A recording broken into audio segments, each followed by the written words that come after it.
All right. We will call the meeting to order. Are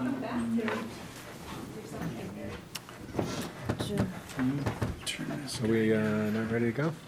I did his good match. Carolyn, you're not hooked up. You're not on Zoom, right? No? Okay. Okay. Not hearing? No. All right. We will come to order. Tonight is December 5th. This is a regular council meeting, number 26-23 of Freeport Town Council. We will find out who's here first.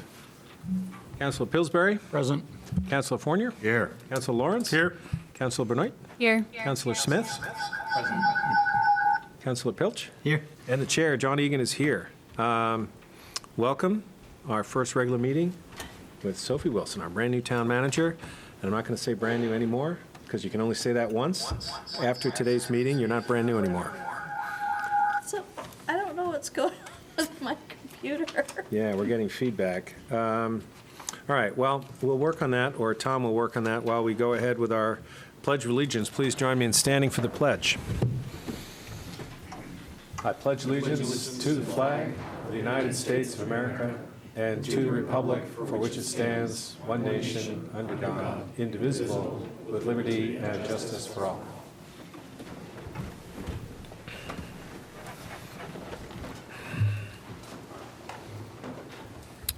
Should we hold off, Tom, for technical adjustments? I think you're good. We're good. So, All right. Tom, I Yeah. can't get,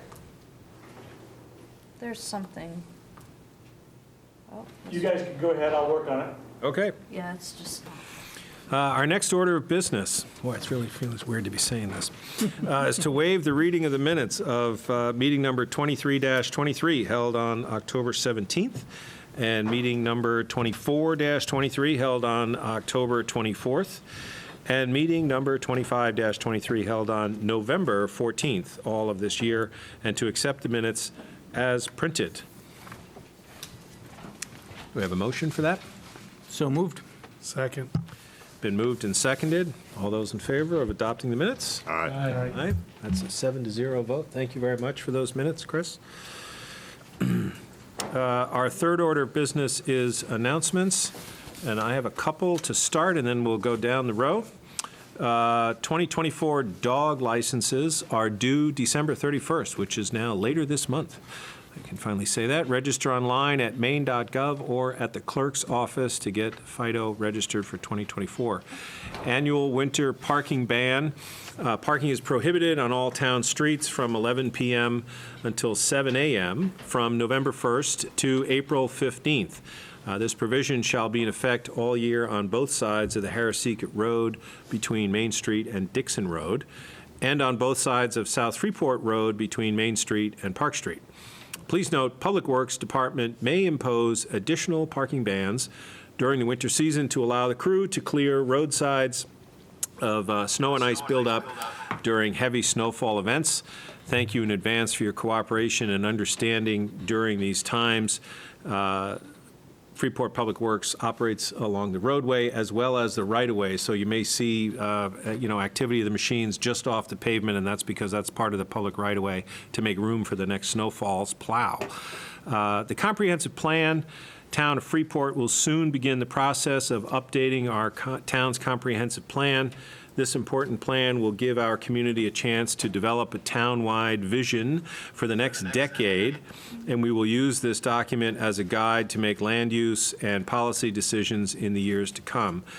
Please join the email list to get updates on this project, including the website launch, opportunities to participate, and more. The most important part of this process will be your voice. Please sign up for email updates by using the link found under the municipal news in our website. We hired a crack team at North Star Consulting to run that comprehensive plan process for us, and looking forward to working with them. And the top of their engagement was, the top of their proposal was community engagement. More than a half a dozen meetings that they were planning in the first year. So you'll be hearing lots about them. Any other announcements for this evening from councilors? I have one more unofficial, which I was sort of hoping to bring a draft committee assignments list to this meeting, but alas, I am not prepared to share that just yet because it's not finished. So I need to just make a couple of tweaks, including connecting with Councilor Pillsbury to get his ambitions for committee assignments, but we'll work on that and have that finalized for an adoption on the 19th, our next meeting in December. So we'll get those committee assignments. For now, for any committees between now and then, I would say just stick with your existing current assignments for the next week or so, or 2 weeks. All right. Any other announcements? All right, the next item on our agenda is for information exchange, a chance for counselors to talk about those committees and other public engagements or interactions, conferences, meetings, et cetera. Anybody would like to share on information exchange? All right. Oh, Councilor Pilch. I've got 2 items. One, just to note, we lost one of our town contributors a couple of weeks ago. Lee Aris from the sewer district died somewhat unexpectedly about 2 weeks ago. And he ran the Freeport sewer district on behalf of everybody in town who benefits from it, and did it very well. It was a big loss, I think, for the town and his family. So just wanted to make that public. And then the other item I wanted to talk about is that we no longer have Caroline Pelletier up here at the dais with us. She's been our neighbor and companion for the last 6 months or so. No, 7 months. 7, yeah. Yeah. Almost 8. 8, yeah. She could probably tell you like the number of days and hours she was up here. And for most of that time I was chair, and it was an absolute delight for me to work with Caroline, both here and on all the many, many phone calls between meetings. And I think we could not have found a better person to fill the shoes of the town manager, and I am continually impressed with your ability to do 2 jobs that we put upon you, and do them with a smile, and to do it without irritating anybody in town, as far as I can tell. So I offer you a tremendous amount of gratitude. I really enjoyed working with you. Miss you up here. Thank you. It's been a lot of fun to work with you all in that interim role. And I'm sitting here working for management already. Yeah, thank you again, Caroline. We'll have something a little bit more formal later this month around holiday stuff to thank Caroline for her interim duties. The next item is our town manager's report, and man, what a delight it is to say, Sophie Wilson, how would you like to present our town manager's report? First council meeting. I'm ecstatic to present a report. I will say that I had hoped for something a little more formal, but when I came to Freeport, started yesterday, and have hit the ground running, quite literally. So I'll do my best. First, I want to let people know that looking at Energize Freeport, there was a budget of $40,000.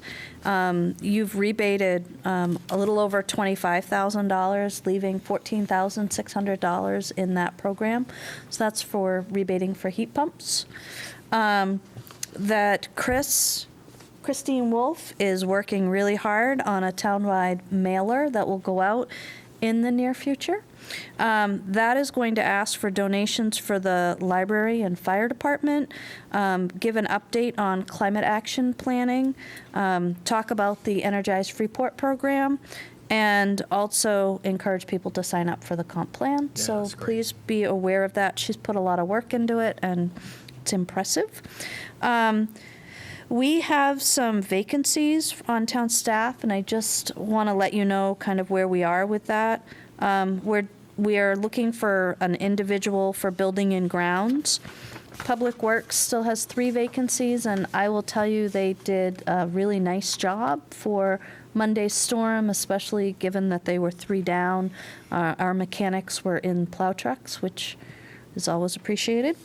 And we have 2 to 3 vacancies in the fire department, and as Chief Conley asked me to plug, they're always looking for call firefighters and paramedics. We do have metro rates and new Eco Main rates. I do not have them with me at the moment, but I will get them to you. Staff met with the metro and a representative from Freeport Community Services. They're exploring the ability to get a bus stop in by Casco Bay Motel for new Mainers. At this point, they're able to get a stop on the northbound trip. I think there's a concern about safety and sightlines and things like that that they're working through. But having that conversation with staff really left me in awe of all of the work that Freeport Community Services is doing for New Mainers and with to help us. So I thought that was great. We have a second round interview for a community communications person, so I'm kind of excited about that. And just want to make council aware that we have had 3 Freedom of Access Act requests in very short order. They're taking quite a bit of staff time, but we're wrapping our arms around it and working together as a team. We're also thinking about some systems that we could put in place to make it a little bit more efficient to deal with FOA requests long term. So I'm excited by that and really thrilled at the willingness of the team to maybe look at some new systems that we can put in place. Great. Thank you, Sophie. Any questions? Matt? So it's good news about the Energize program. Has the bulk of that come in recently? Because I remember we expanded the qualifications and the list of items that qualified due to lack of interest. And I'm just wondering if it's now that it got colder, people are moving on it, or if it's a broadening of what qualifies that moved the needle?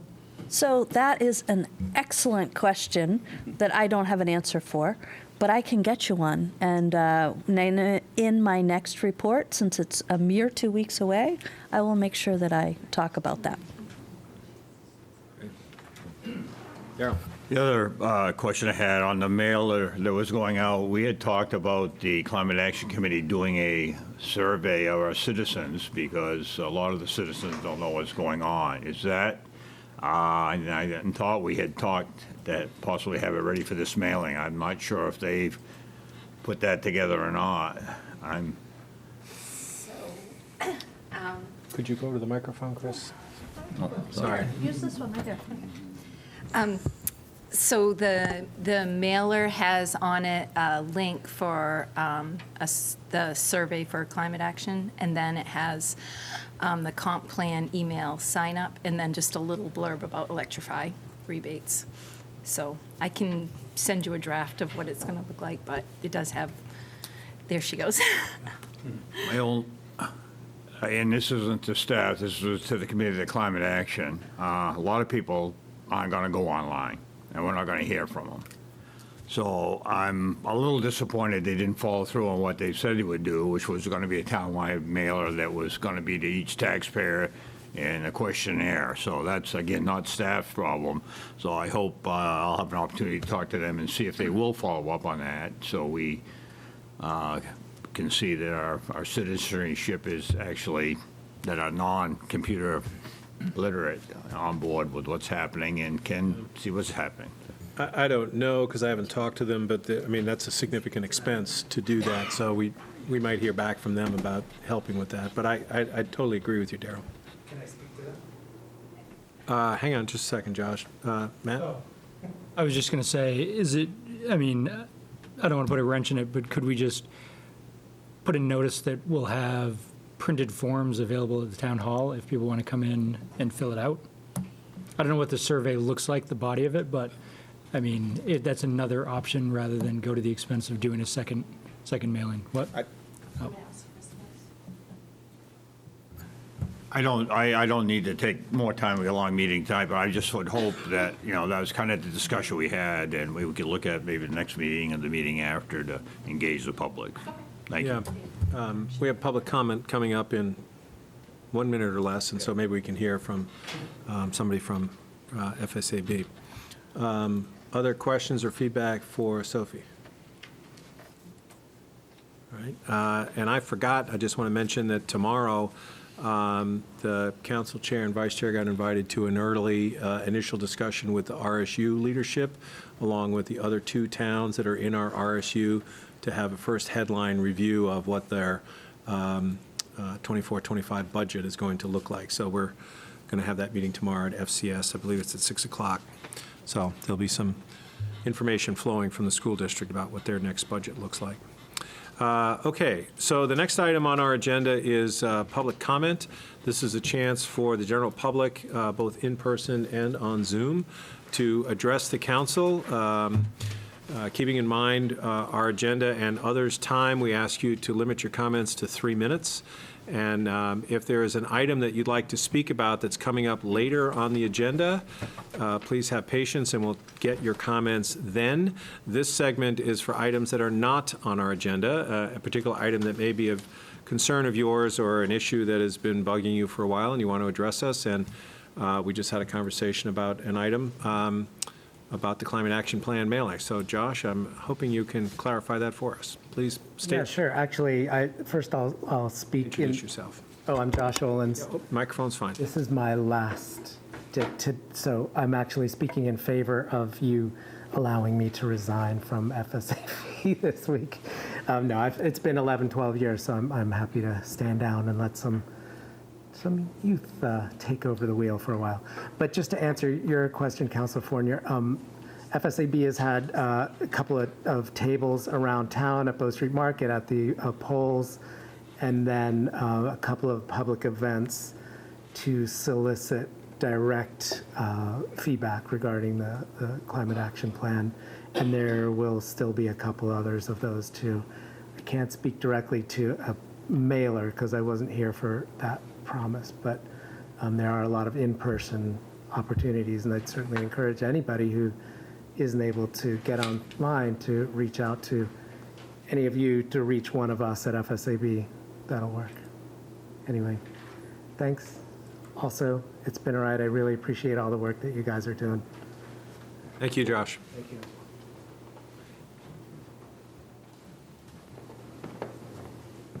Hi, my name is Willow Wright, and I'm here for 2 reasons tonight. The first one being I'm the ambassador for Housing Solutions and the new wonderful Tedford housing project that's going up in Brunswick. They hope to break ground in the spring of 2024. Andrew Lardy is the new executive director, and I've worked with him for years at Bowdoin, at Brunswick High School, and now he's the director, and he's passionate, and he's principled, and he's going to do a great job. And this will move the Cumberland-owned house Tedford owns that is falling apart, but they just can't keep up on the repair work. And then the family shelter's over on Federal, and it's very tired, and they don't own that. So here we're going to go out behind the Regal Cinemas, and it's going to be a 64-unit complex that has on-site mental health care, case management. I'm really excited about it. So the reason I'm here tonight is on Wednesday, hi Caroline, January 17th, from 5 to 7, Freeport Community Services will be hosting a happy hour to show off and talk about this housing solutions. So I'm here on behalf of Andrew. He has 2 other meetings tonight. To please invite each and every one of you and the folks that are interested in the audience tonight. Thank you. And the only other quick thing I have is that Liza Moore and I have been working on a skate park project. Now it'll be 3 years in April. We have a design, and we have about 35 or 40 people that are just fired up.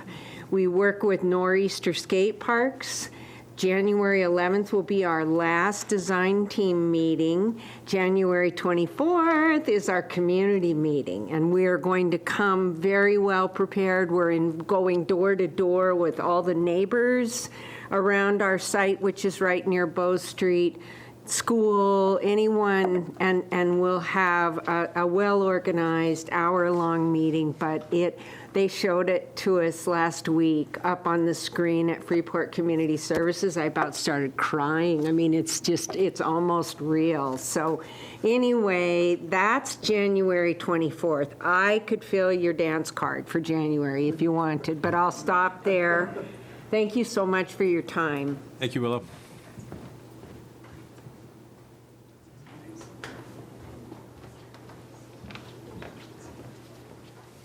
Hey there, I'm Mary Davis, and I just wanted to do a wahoo. The parade Friday night, oh my word. Every year I help to stack it up, so this is really a shout out to Visit Freeport. They do so much work to make this happen. There were 50 entries in the parade, 50. And the police were there to make sure that people knew where they were going when we stopped the streets. It was just so much fun, and I just want to say just a thank you to Visit Freeport. They work really hard to make it happen, and yay! Brings a lot of people into town if you did not see them. Wow. Yeah. Thank you. Great. Thanks, Mary. One of the few days where every one of our single surface parking spaces was occupied. I happened to be going around checking on that. It's great to see that. I was trying to park that night. I can vouch for that. Yes, sir. Good evening. I'm Daniel Freund from Chehawk Road. And I had written, I sent an email prior to this meeting, and I did not see a reply, so I came to speak at the public section.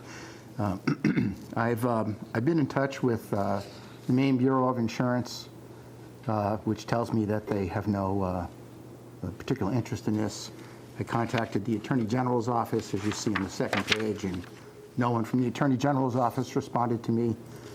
I contacted Senator King's office, and they initially said, this is not an ERISA plan, until I emailed them cut and paste taken from the documentation, which is on the website of the Maine Municipal Organization. And they wrote back to me today, and a copy is before you, and it points out that the trust was established in 1982, that the trust was drafted with the intent to comply with the ERISA, Employee Retirement Income Security Act. And there's been various parties, the Bureau of Insurance, the Attorney General's office, different people tell me it is an ERISA plan, it's not an ERISA plan. Well, it's pretty clearly an ERISA plan.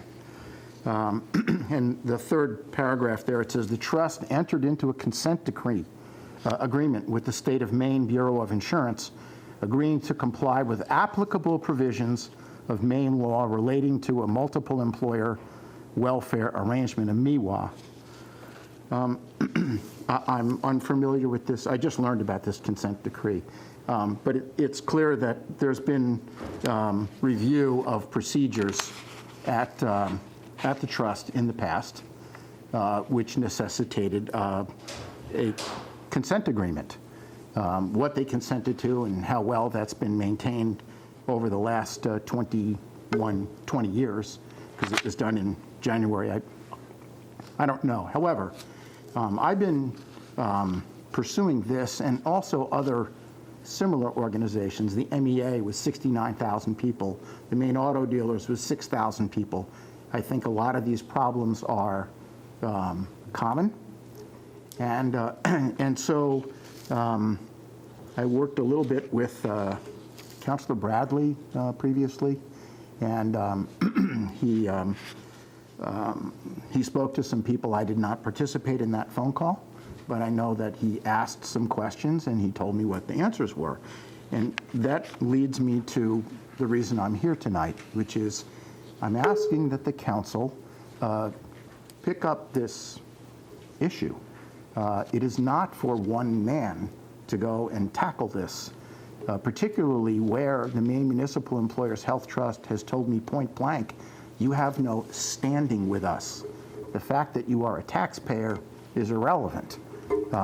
And so the town, and also in your involvement with the RSU budget, I've contacted RSU in the past and got nowhere with them as well.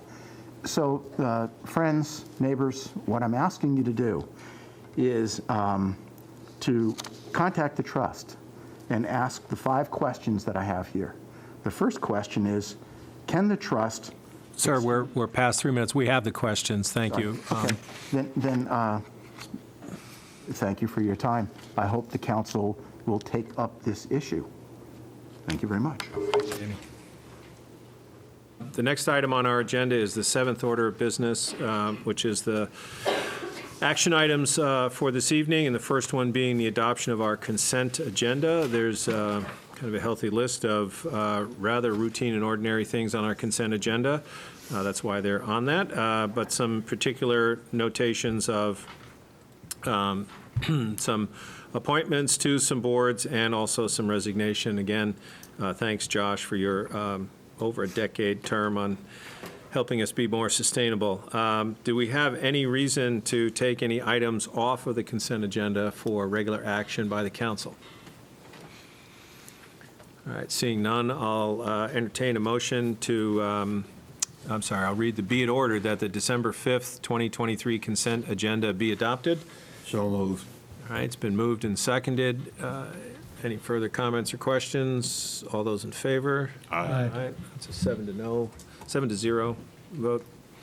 Our next item is item number 210-23, to consider action relative to setting a public hearing. We're going to be doing this 4 times this evening, setting 4 public hearings, so this will be a little bit redundant.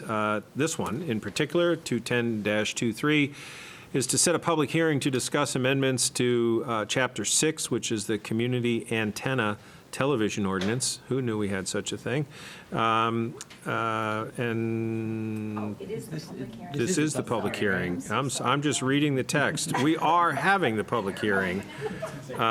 So we're going to open the public hearing on the Community Television Ordinance amendments.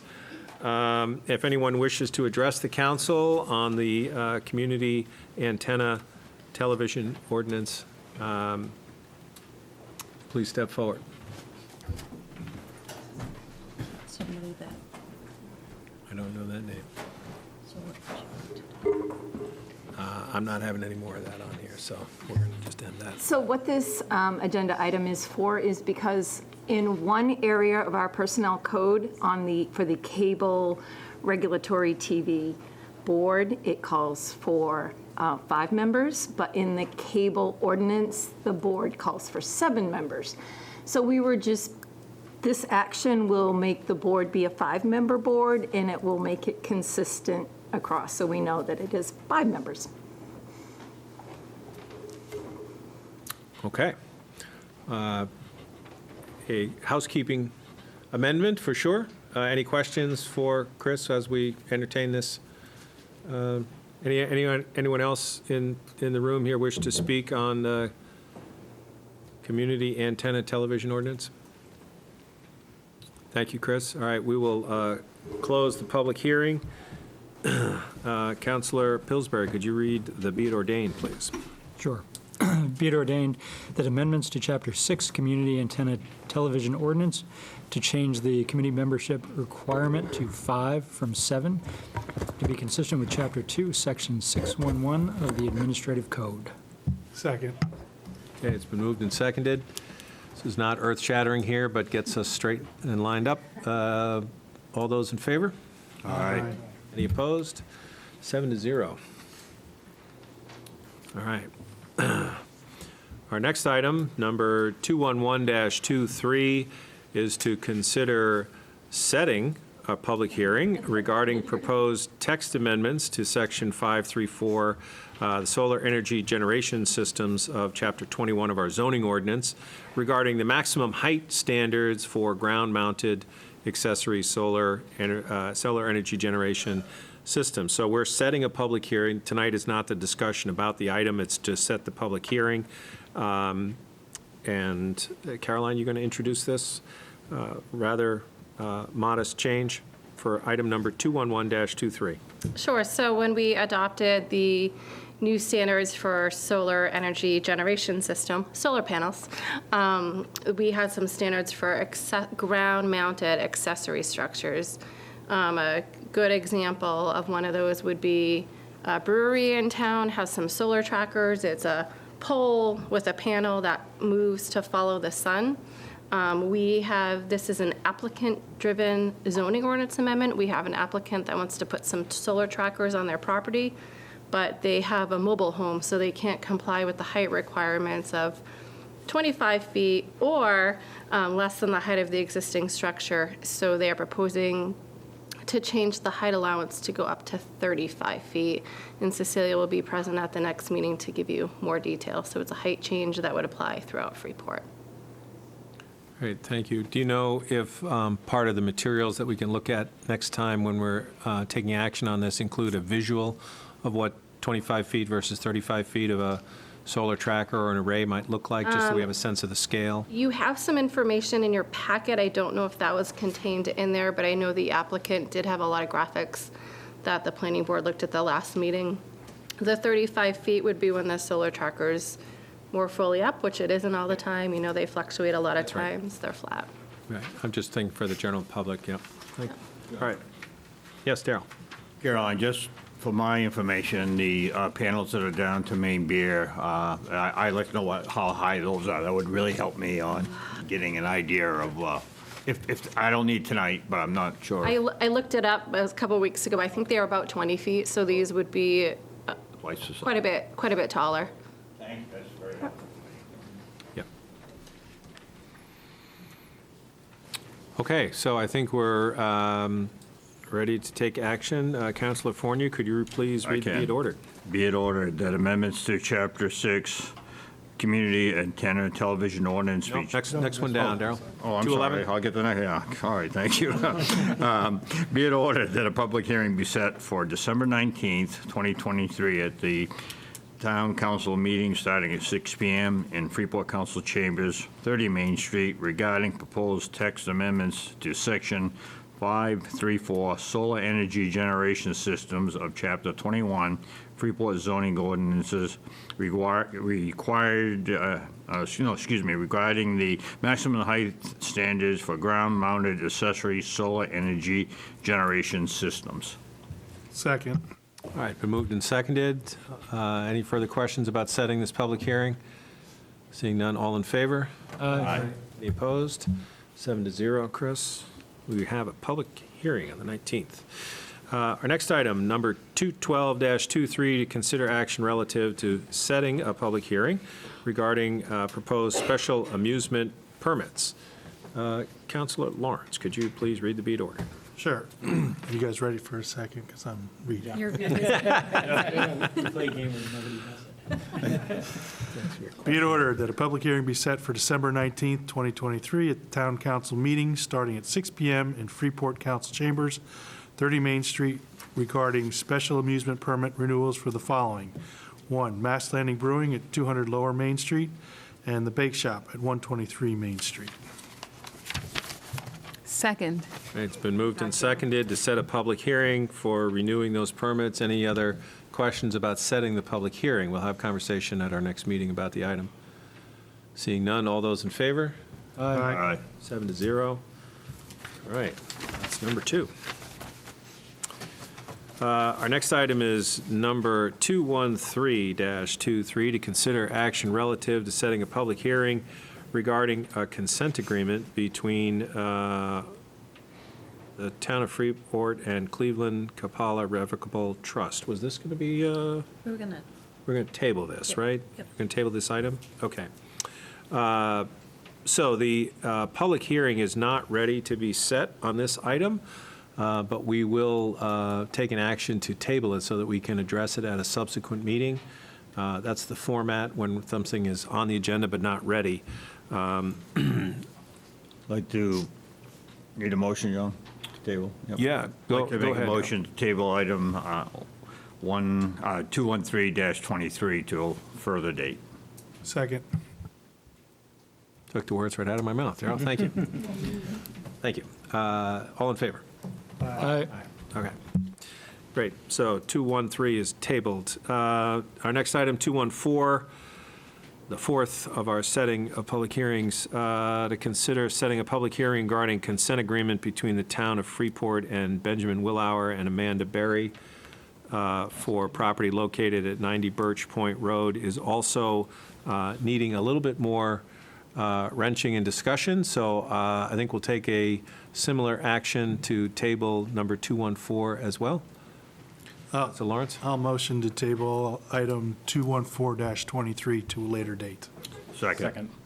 All right, it's been moved and seconded. All in favor? Aye. 7-0. All right, so 213 and 214 are tabled. That makes our meeting on the 19th a little bit less crowded. Next item is item number 215, to consider action relative to the reallocation of ARPA funds from transportation study to transportation. This has my name on it, but I'm not of knowledge of where this is coming from. Looks like Mary has something to say. Mary, could you please go to the podium so we can catch you on audio? Thank you. Mary Davis with, what am I, President of Economic Development Corp., resident of Freeport, and tonight, trolleys. So I did bring a handout. This is basically the same information that was in the pre-work that was sent out, but you know how much I love visuals, so we had to have the visuals here.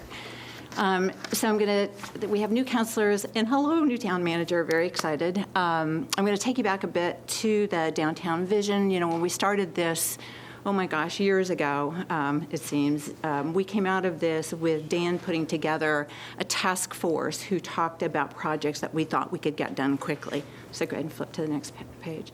And when we looked at those projects, they all had to do a few things: follow what the downtown vision called for and follow the guiding principles that we had set forth in the downtown vision. Go ahead, next. So in February of 2023, there were 13 charters that were brought to you all that we got approved to go forward on, and transportation was one of those 13 charters. And at that time, you all allocated 10 grand to be put away out of ARPA funds so that as we looked at the transportation, we could do a study to kind of figure out what we needed to do and how we got our hands around it. Go ahead, next one, please. And so since that time, we started out, Ed Bradley was on the council. He was very adamant about this, and he very quickly turned to Kathy Smith, Tawny, and I and said, I think this is a great idea. Why don't you guys work on this? So here we are about 7 months later. Today, Kathy Smith has been a great rallier of this. Tawny's on it, Kelly Edwards and Jay Paulus. Peter Mulholland, who has a chartering business out of South Freeport, me and Ed is still supporting. So these were the goals that we put in place, which was all about, we wanted to provide connection between all these great things that we have going on in downtown. We wanted to sort of symbolize the change in Portland and Freeport of going from just a shopping area to a do place, so that it was really about cultural, historical, outdoor destinations, so that we could move people around and get people to all these other things. There's so much to do. We want people to stay here and stay overnight. We want them to be able to do things.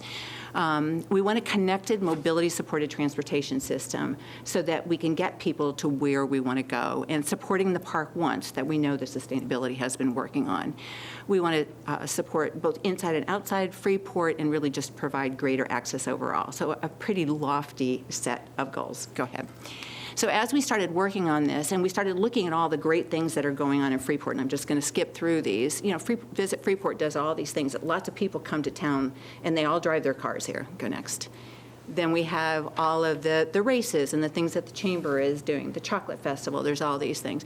The Downtown Vision is trying to put together biking from an integrated trailhead so that it moves people not only in town Freeport, but out. Keep going. We have new businesses in town, like Good Fire, that's all the way out. Keep going. Elohim is doing work. Keep going. We had new purchasers who have purchased properties in town. Keep going. Desert of Maine is doing really cool stuff. Keep going. Wolf Neck Park is doing, and Farmer. So if you look at all these things that are going on, you say, wow, that's a really, really great thing. Now, how do we get people there? Okay, flip.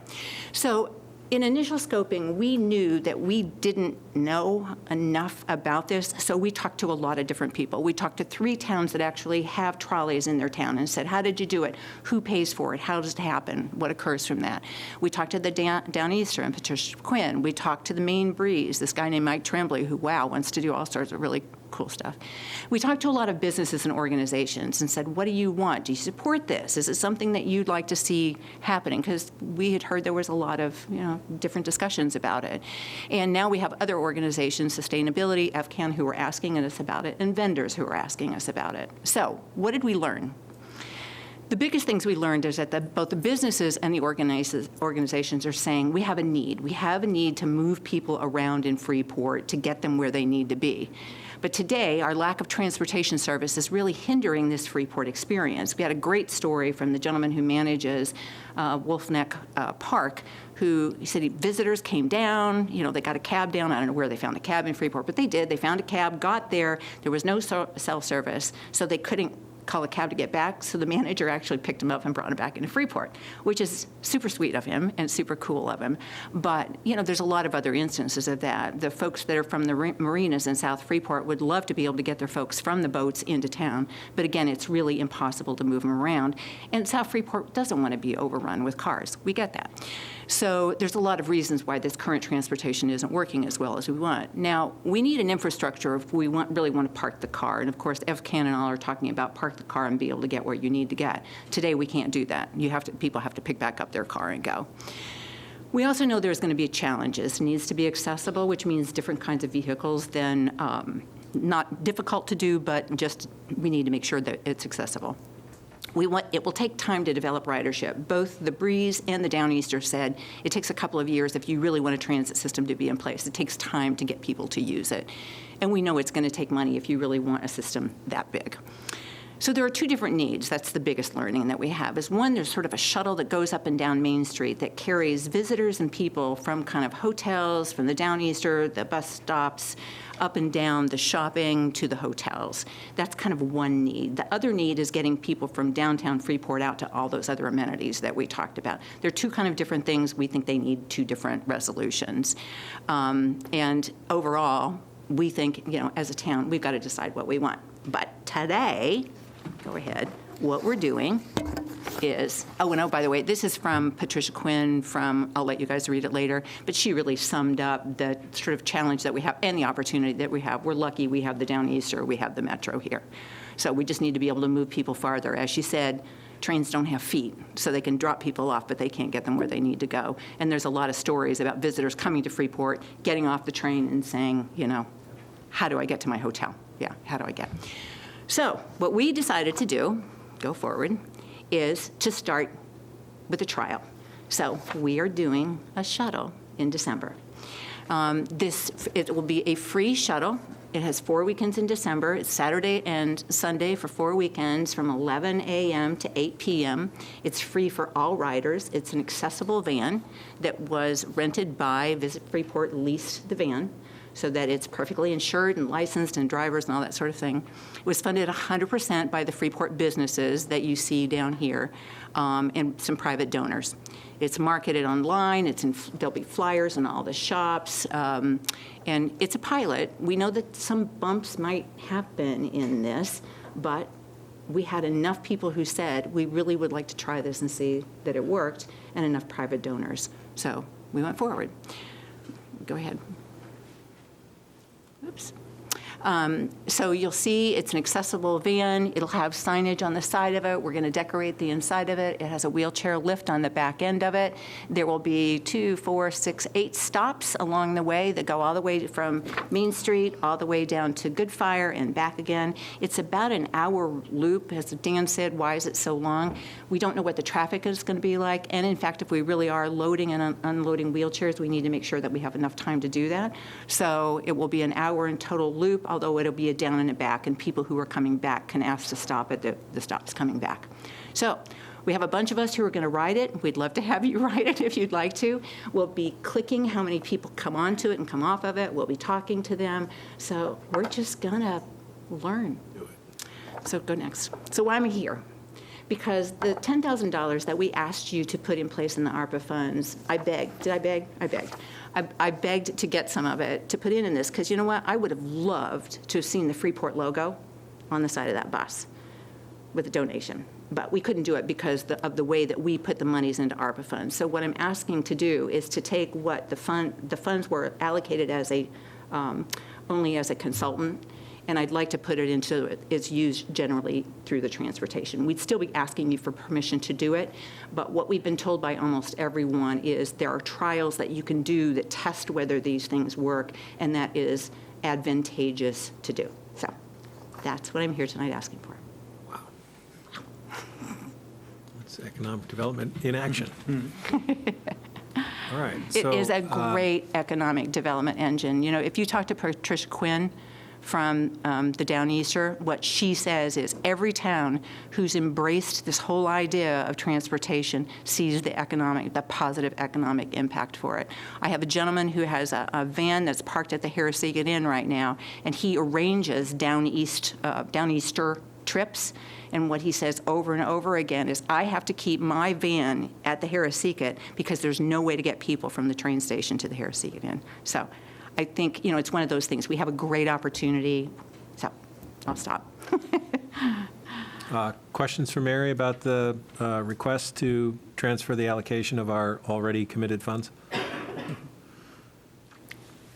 Dan? I have a question, mostly statement, but there's a tiny question at the end. So first of all, thank you so much to you. I know you and Tawny and Brett and Kelly and Visit Freeport have put in so much time into making this And happen. Kathy Smith, too. And She Kathy is the Smith, grand yes. organizer of Yeah. all things, yes. And I think it's such a great example of how all the stuff we've talked about with the downtown vision is really a community effort. It's not the council saying, here's your vision and imposing it on the town. It's saying, it's welcoming the town in, saying, what would you guys like to see? And this is a great example of you stepping up to do that. So I'm so thrilled, and also to the businesses for opening their checkbooks to make this happen without any town funds. So I'm really happy to see this go forward. And my question, which I promised I'd offer at the end, my fear is that we do a bunch of pilots and we get some information, but it's not conclusive one way or the other. So when at the end of whatever our trial period is, let's say it's a year and we do 4 trials, and we look back and we say, well, were they successful or not? And the answer is, well, we had some folks who wrote it and liked it. But we don't know what to do with that. And then if we're in the position of saying, well, what we really need is a study to say this is how much it would cost and this is what we would need to do in order to make it successful, then did we make the best use of that money? Or should we just dive in and say we need a study, let's do a study? Absolutely. And certainly, we are not going to use dollars fancifully, if you put it that way. What the Downeaster and the Metro have both told us is there is a certain amount of stepping into belief that any town has to do because it doesn't show good ridership for quite a while. Both the Metro of coming through here now is a very well-traveled run. The Downeaster, this is one of their most popular. And they'll both sort of tell you stories about it. In the beginning, somebody stood up and said, look, we're going to do this, because it's sort of hard to prove that it's going to happen. So as we go along, this is going to be a big nut that we're going to need the town to help us on. I mean, it's one thing to do a trolley. It's another one to design a transportation system for a town. So I think as we go into, as we look into next year, for us to think about what do we want and how do we want to go forward as a town, I think that might be a bigger question than just a group of people who are saying, we want to have a fun bus that picks up people and moves them around. So I think that will be a town decision about what is success going to look like and how are we going to measure that as we go forward. Is that fair? Joanna? I'm very excited about the shuttle. You'll see me on it eventually. I would love to try it out. Good. We expect you to wear like some sort of holiday affair. Absolutely. And I can get yes. ears or something. Okay, good. Ears are good. My question is, so the $10,000, it says for gathering information in the form of a study. Yeah. So what exactly would that $10,000 help to fund for the purposes of this? For purposes of this shuttle, it's not funding it at all. As we looked into trials, what we found is that hiring a person to do a study, kind of what everyone said to us, is like, you have two completely different needs, and there isn't really a person. If you want to talk about a metro study, we can do a metro study. If you want to talk about a train study, we can do a train study. If you want to talk about a trolley study, we can bring the three groups that came in to tell us how they did it in their community. So I wouldn't necessarily use those funds on, the trolley, because we have 3 towns who can tell us what they did and why they did it and how they leverage those buses otherwise, because they actually own them. For the other 2, those probably would require studies, both for the, if we did this Metro. Metro now has an idea where they wanted to bring in like a Uber bus, kind of, that would take people from the center out. It's fairly expensive. You'd have to do a study for that. So, but it would be more than 10 grand too. So again, I think we put that in there to give us some leverage, and we've learned so much since then that we recognize that that 10,000 by itself may not do what we want, but may help us do some of the studies that we want. So we can at least say we think it's doable. Is that fair? Good. Daryl? You may not know the answer to this, Mary, but we used to have a number of taxis in town that did businesses, and they've all gone out of business. So is there an opportunity to maybe reach out or try to bring a couple back? Because I think COVID probably did the last one in, but prior to that, they did fairly well. So maybe, I get a little nervous when I hear Metro. That's just me personally. Yeah, I agree. So I would rather see if there's an opportunity to encourage maybe someone to come in to fill a gap that we know is there right now. And we are getting, like, for instance, I was reached out by this gentleman who has this transport car already here, and he is saying, do you think Freeport would be interested in having, a transport bus that could be hired? Maybe. So we're sort of early in that. I think as far as Ubers go, we don't have enough volume to except during the busiest times of the year. So that's what I've been told from Uber. But yes, I think I don't want to go toward the most expensive way to be able to deal with it. I want to deal with it as economically as we can, because much of it is also call command. It's not, I don't need you 100% of the time. I need you when I need you, and then I want you to go away, which also makes it challenging, right? That's right. And oh, by the way, what the Metro is talking about doing is not, it's an on-demand kind of bus delivery. I don't really understand how it will work. We haven't heard that much about it yet, so. Thank you, Daryl. So I just want to make sure I've got it straight, because I think I got a little confused listening to the back and forth here, that the action that we're taking is to give a little bit more latitude on what the use of the $10,000 that we've already That's committed. Right. That's right. So it's not just a study, but it includes what we're going to get with this data.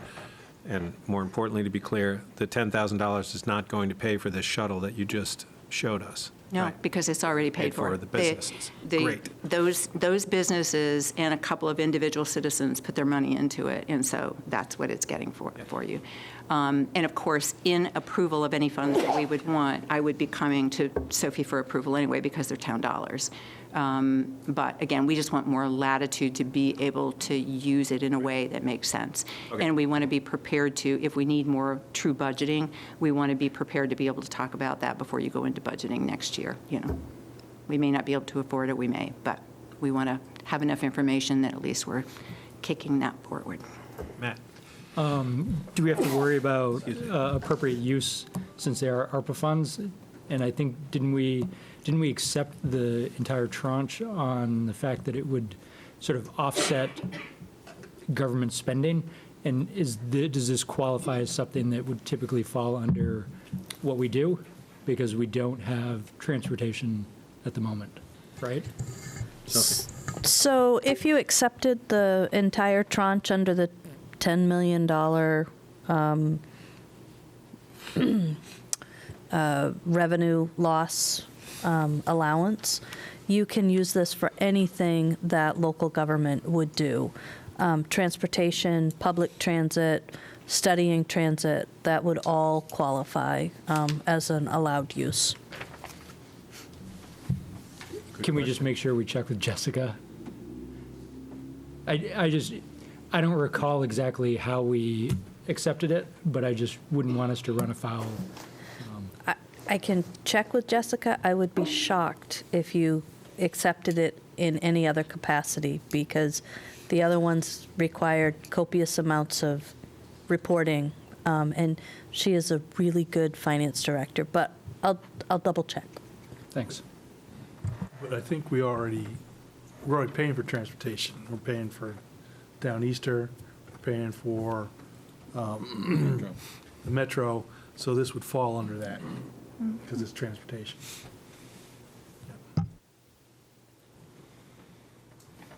All right, any other questions? We'll take a vote on the requested change. Thanks, Mary, for your presentation, and a really nice handout, very informative. Brief, concise, crisp. Any other questions? All right, all those in favor of the change? Did we read it? I'm sorry, we have to read it. Thank you. Ahead of myself, little rusty here. Be it ordered that $10,000 in ARPA funds be reallocated from transportation study to transportation. Second. You're so fast. Now that's been moved and seconded, we're ready for a vote. All those in favor? Aye. Any opposed? 7-0. Thank you. All right, our next item is number 216-23, to consider action relative to the purchase of night vision equipment with the use of ARPA funds in the amount of $60,000. Our chief of police is here to explain the request. Thanks, chief. So I think for future reference, I'm going to have Mary do my graphics for presentations. That's pretty, I'm glad I get to follow behind you, Mary. Thank you for that. So I appear before you tonight to... Turn the lights off, chief. So Yeah, exactly. To essentially put in a request from Public Safety, from the Police Department, for the use of ARPA funding for protective equipment in the name of body armor and helmets and night vision equipment, which would help enhance our night vision capability or ability to operate in low light or no light environments. So a little bit of history. We traditionally, when we have an incident or a series of small incidents, we try to gather together, figure out what went right, what went wrong, where can we boost training, where can we maximize our potential for good outcomes. And over the years, I've had a chance to be on small operations, larger operations, some of them reactionary, some of them planned. And throughout that time period, a lot of the technology that was available was expensive and bulky, especially on the night vision side of this request. So there's been a lot of advancements over the last 30 years, some really big advancements in the last 5 years. Some of the pricing has come down, even though this is a very high dollar value package I'm requesting. The size of the items have gone, night vision equipment has gone from, a small cooler size now down to a very small package. And after the last 2 big incidents we've had in this area in the last year, I've had a chance to talk with some council members and some people in the public, and so the question was posed to me, how can we support the police department? Is there anything we can do to help support police operations and what you folks do? And after thinking about my experience, and then specifically these last 2 larger events that we've dealt with locally, I put together this package to present to kind of equip our officers who are kind of tasked day to day with putting themselves in harm's way to enhance their ability to do our job, especially the hard things that we have to do every day. And this might take the form of a canine track at night, finding lost people, young people, elderly, fugitives who are trying to get away from the police in a low light or dark environment, as well as reacting to an active shooter, active killer scenario at a neighboring town or our town. So the equipment that I'm requesting, or funding for the equipment that I'm asking for, would go to help us have these items placed in a frontline capacity so we can use them and employ them in a moment's notice and not have to wait for items to get on scene before we can deploy. What we've learned over time is that in a scenario where minutes mean lives, it's important that our frontline people are able to get to a scene, throw their equipment on, and immediately get into the area where bad things are happening. So that's kind of a nutshell of an overview of the request, and I'm more than willing to answer specific questions or technical questions or any thoughts or entertain any of your input. Thanks, Chief. Darrell? Couple of things. I think the request is important. I was actually troubled when I contacted the fire department after a neighboring incident, and our people did not have the proper protection. I'm hoping I know the town, and I want to thank the chairman at the time for taking action on that, and items did get ordered, and we addressed it, but again, it was after the fact. So I think for us to be prepared, unfortunately, is something that we need to do, and I certainly support this. You will not be able to answer this, Chief, but the town manager will get tired of having me make my opinion on this, but this would, in my opinion, in the future, fall under a capital budget purchase. Capital budgets are there to design equipment that's needed outside the scope. Typically, your night vision probably has a life expectancy of, 8 years, Chief? This equipment that I've spec'd out is probably in the 15 to 20 year replacement window. Excellent. So what I want to make sure, since we've got some troubles coming up with our capital budget funding, that when we purchase items like this from another fund, which is great, but we also have a replacement plan in place down the road. So to my fellow councils and stuff, you know how much the capital budget means to me. So I think this makes complete sense, and thank you for stepping up and making sure we have the equipment, unfortunately, that we do need, and that our people are protected. Right. Matt? How'd you arrive at the 8 units? So I wanted 20 units.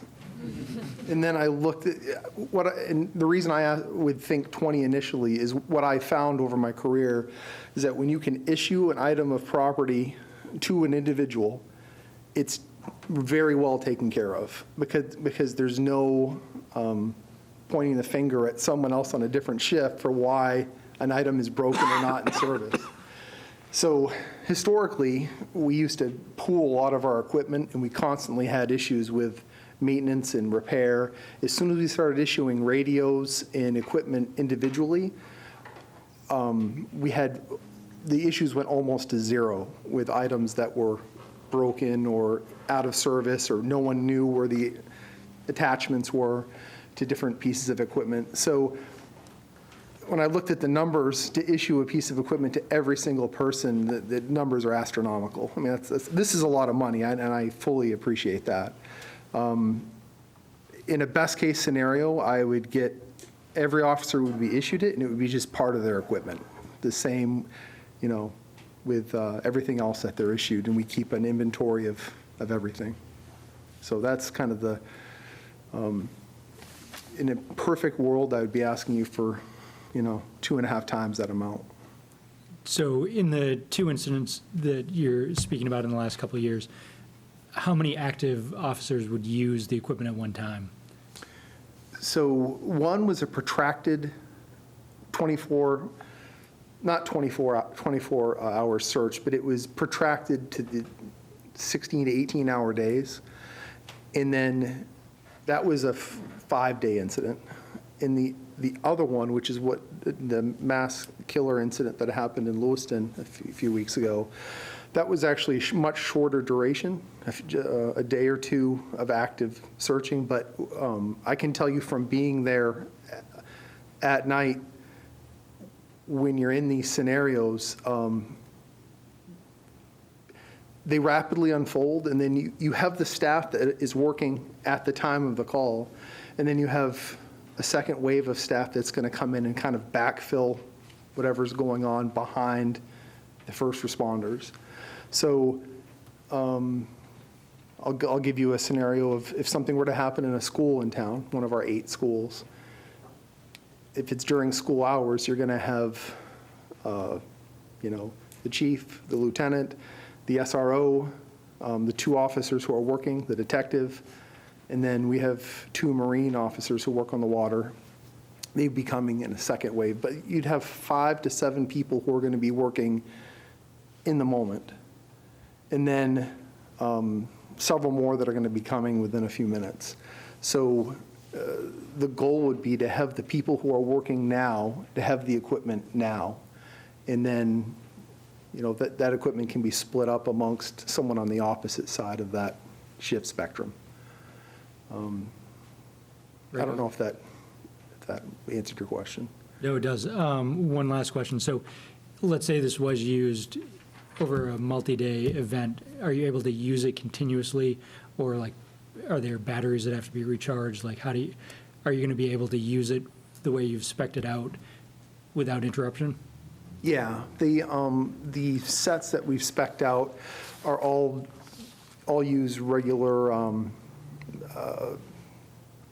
They can use rechargeable batteries, but they actually work best if they use just standard top of the line. I'm drawing a blank on the type of battery, but yeah, like a lithium-ion battery. They run on those. They can also run on larger battery packs. Those can be a little bit finicky, but the standard batteries, they're easily carried and they can be swapped out in 5 seconds. Great, thank you. Daryl? First of all, I just want to say thanks for doing all the work to put that together and to respond to this inquiry of, how could we best be supportive of our law enforcement officers and our first responders. It seems to me, especially with the length of service that you've spec'd out on these, that this is a good investment in terms of using funds that are available to us in the short term and getting some long-term use out of it. Just to clarify, based on what you just said, given that you're looking at 8 units, would you be assigning these personally to, most of these would be assigned to specific officers, but you would also have maybe some in reserve? Yeah, I think that makes the most sense. Okay. Especially our officers who are frontline and working during the hours in which we're likely to encounter these sorts of incidents, and also the officers who have demonstrated a good capacity to use this equipment as well. It's very the tech is really advanced. It's robust equipment, but it also has to be treated well. So there's definitely going to be a hierarchy of longevity, competency, training. People will have to jump through some hoops to, I think, be issued this and trained. And then as we dovetail this in, I think we can get more people on board. But there's going to be a screening process initially to make sure we're all on the same page. Okay.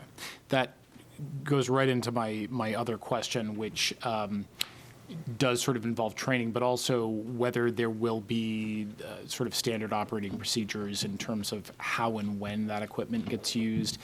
And without putting you on the spot to detail what that is, given the fact that we do have folks in our community who may be concerned about surveillance or inappropriate use of law enforcement technology, are those safeguards something that would be put in place when you're bringing in this kind of equipment?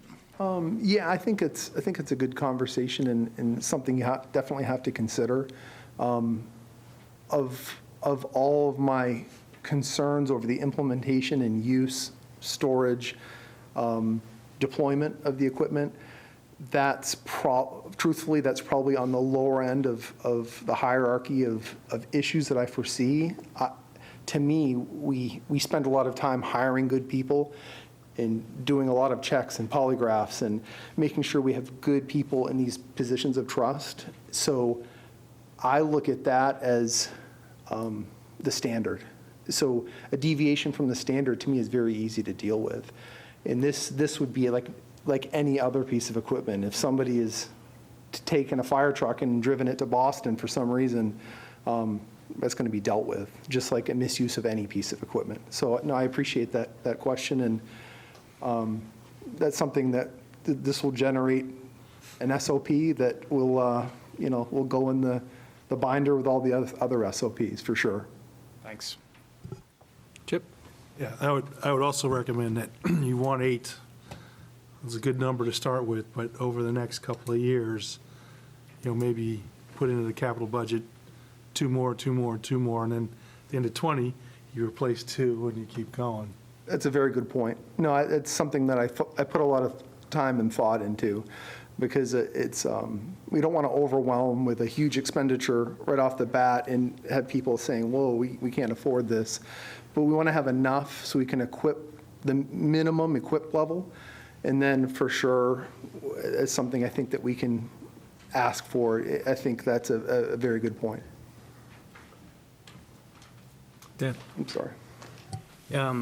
Thanks, Chief. As I've said before on a bunch of occasions, I appreciate the work that you all do to keep us safe, and I appreciate the fact that you don't know where you're going a lot of the times when you get a call that says you need to show up at this address right now, and it's a dangerous position to put you in, and I appreciate the work that you and your team does. So I don't want to miss an opportunity to reiterate that. That's very important. On the night vision equipment request, I have a couple of questions and comments. One is, it seems like there are a lot of grants available to help with law enforcement equipment in general. I don't know the details, but it seems like I read about that a lot. Is that something that we've been able to pursue, or that we need time to pursue? It is. I've had actually decent fortune putting in for different grants. And whenever I put in for a grant and am awarded one, I get with Jessica and we set up a fund, and she's been great with kind of helping me on the financial side of those things. And I've had some good fortune putting in for that, for equipment. We've been awarded a decent amount of grant monies.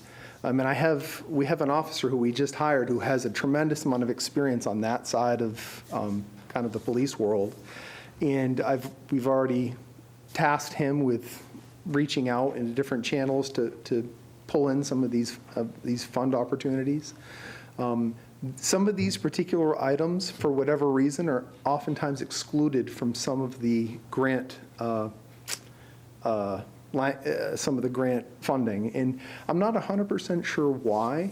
We actually had a really good opportunity and for some other equipment, and there's always a few items on every grant that they don't want to fund for some reason. And I've never been able to get a super accurate answer as to why some of these items are not on the list of items that we can seek out. But there's a few items that we've been told no on. And these are kind of universally on that prohibited list? Like, would more time help answer that question in any more detail, or do we already know that that's the case? Well, this is historically, this is over the last 2 or 3 years. I've reached out to different grant sources to try to fund some of these items. And another place where you can sometimes get funding is through the DRMO. I'm not sure if you're familiar with that program, but it's an old mill program where retired military equipment can sometimes be had for fairly low cost to the end user. And we're an active participant in that program as well. And once in a while, these items will come up. Pretty quickly, they get eaten up by larger agencies, and usually what trickles to smaller agencies is kind of junk, for lack of a better term.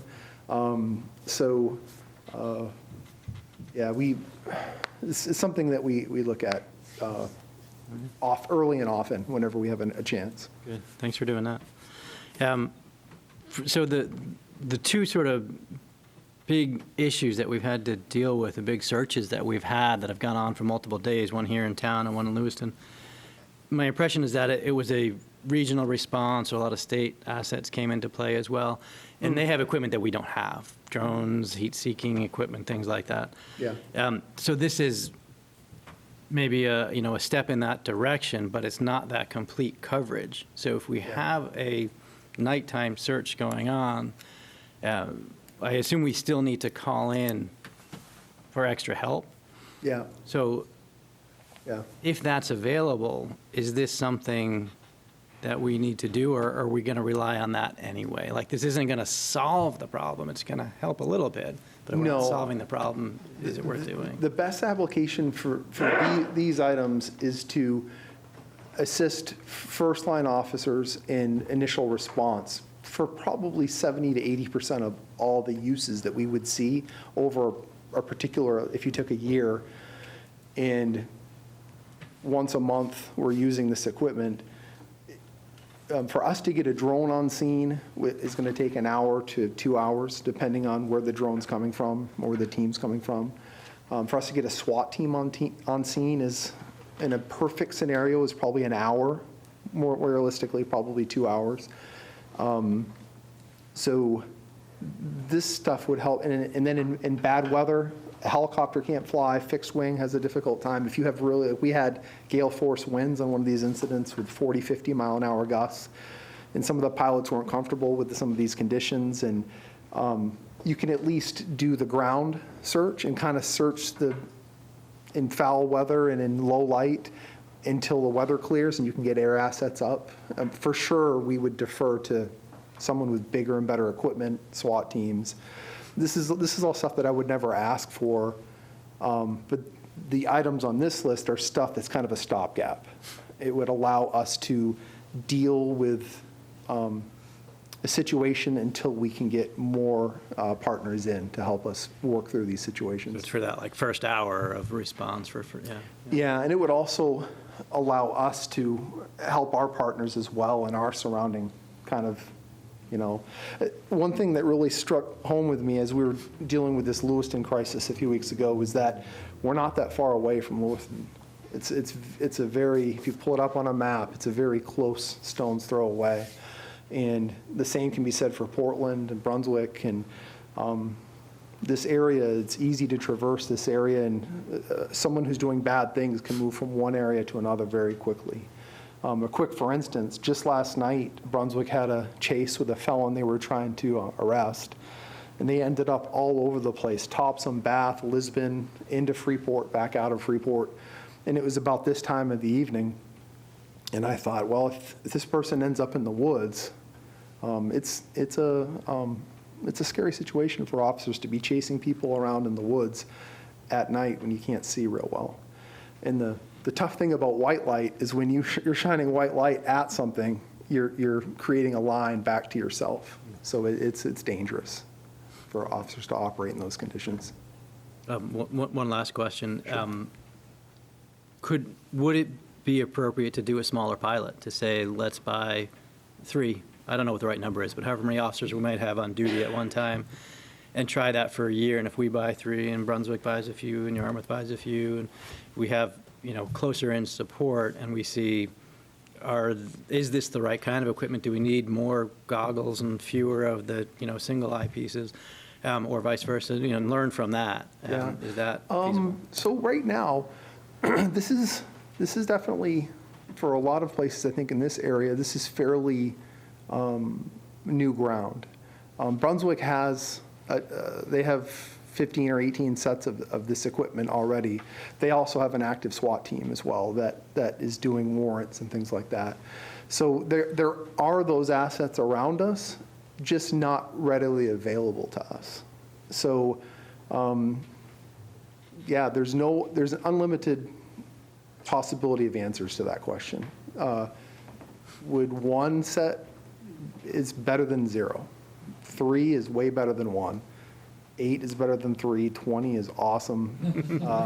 So that question, yeah, I mean, we can push this out, and we can you know, it's really to the will of the council and how you feel about the situation. Daryl? I'm totally opposed to pushing it out. We should be going for the 20, but thank you for coming in with 8. What we're looking at here is, I'm going to pick up the phone right now, I'm calling 911, and I've got, maybe it's my kid down that fell off the boat on coming into the harbor at night, and I've lost him. They can go down with these night goggles, and it can be used for rescue. Yeah. Or, worst case scenario, LL Bean calls up here at the showroom and says, we got a power outage, I got a guy in here who may be a disgruntled employee or whatever, we need help. I don't want to send one officer in with 1 set or 3 sets. At least here, from what I understand it, Chief, even during the night, we're hopefully going to have probably 3 initially going in. I know some of the staffing is questionable, but hopefully a sergeant, maybe a couple of other people. So I think you've done the bare minimum. I think we need to act to make sure we protect ourselves. We all played the scenario here, and I was one of them. It's never going to happen here. Well, guess what? It is happening here, and unfortunately, until we get, some of the other issues of mental illness and stuff under control, we are still vulnerable. So I'm 100% behind this. I don't think we should wait. I think we owe it to our citizens to give the important tools that's needed to do a top-notch job, which our police officers do. So I am going to vote for what the proposal is. Other comments or questions? As I say, I agree with Daryl, and this is safety of life, and that's critical. We're only getting 8, we need 20. I think that's what we need to do. I have a quick question. I'm in firm agreement that we need to be getting this equipment right now. Is there a possibility, this is a question for Sophia, maybe with some backup from Caroline, to Daryl's point earlier, if this were, an ideal timing and we were doing public safety budgeting next week, could we have put this into a capital budget request and be paying for it out of capital funds as opposed to using ARPA funds? And since it's not public safety budget session next week, is there a possibility to just do an internal sort of moving around so that we can get the equipment now, but actually have the budget pay for it coming up in the coming year? I don't know if that's possible. So since I'm here, I'm going to answer your question and then add some additional thoughts. When this came up, we've had a couple of events that have been really scary for our community. And when I found out that we had public safety personnel that didn't feel they had proper gear to be safe performing their job, as a manager, we always want to keep our employees safe, but in any department in that public safety building, we have such a hard time attracting and retaining employees. So making sure they have what they need to safely respond to the job is just super, super important. I mean, when Nate called and these guys were heading to the border of Freeport and fire rescue was responding and they didn't have vests, that's pretty scary as a manager. That being said, yes, you could use capital funds. Chief Conley actually had some requests, and we knew we had ARPA funds. We know that the finance director stresses out with allocated ARPA funds that aren't spent, because if we allocate them and don't spend them, we lose them. We have a lot of those situations. Knowing that our departments felt this couldn't wait, the idea of ARPA funds came up. We actually found some old capital funds on the books for fire rescue. Jessica found it. So we were able to pay for the fire rescue purchases through that because they had been putting money away and people forgot, so it was going to get reabsorbed. So I definitely feel like you could put this in the capital budget. Jessica was really supportive of this because of the amount of ARPA funds we still have that are unspent. I don't know how she would feel about the swap, but you could definitely budget, I think, for future sets if they try this out and feel like they're needed. Yeah, great, thank you. I just wanted to clarify that. I'm 100% in favor of getting this going now. Daryl? And you may know the answer, Chief. I'm wondering if we approve the appropriation and a grant opportunity comes up in the future, are you allowed to try to get reimbursement for equipment that's bought that would help bring this back maybe and go to another alternative source, or maybe we should be funding it out of fund, I don't know. Yeah, you know, that's, I'm not opposed to going to somewhere else to fund this from. There may be a better places, I'm not sure, but I would really, you know, encourage, and you do a good job getting grants, but sometimes we can get reimbursed as, you know, situations change, so, that, you know. Comment on that, Sophie? Sure. I'm always happy to find creative ways to fund things. I do think we're seeing a shift in grants that are requiring that purchases not be made until after the grant has been approved. With a day, well, I think 2 days under my belt now, have to admit that I don't know the ins and outs of the budget. You know, I wonder if it would be possible to, if it sounds like council wants to approve the purchase, I would be happy to go back and talk with Jessica. If you approved it this way, we could find other money. We could always come back and Just confirm. confirm a different source if that would work better for you. And I'm also hearing loud and clear that Nate and I need to work on a plan to perhaps add more long-term, but also fund the replacement of what we have over the next 15 years. You don't only need to work with Nate, all the departments, so. Thank you, Sophie. All right, any other comments? I think we've covered this pretty well, and that's nice flexibility. One last Go ahead, one. Matt. And this is just technical. So the quote's for 65,127, but the amounts that we have are 60 and 5,000. So do we need to amend that as we vote on this?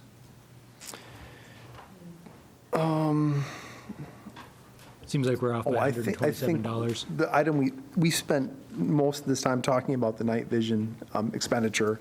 There's also two line item requests for ballistic helmets and for hard body armor. Oh, I'm sorry, I didn't mean to run ahead. No. I included it on the same memo.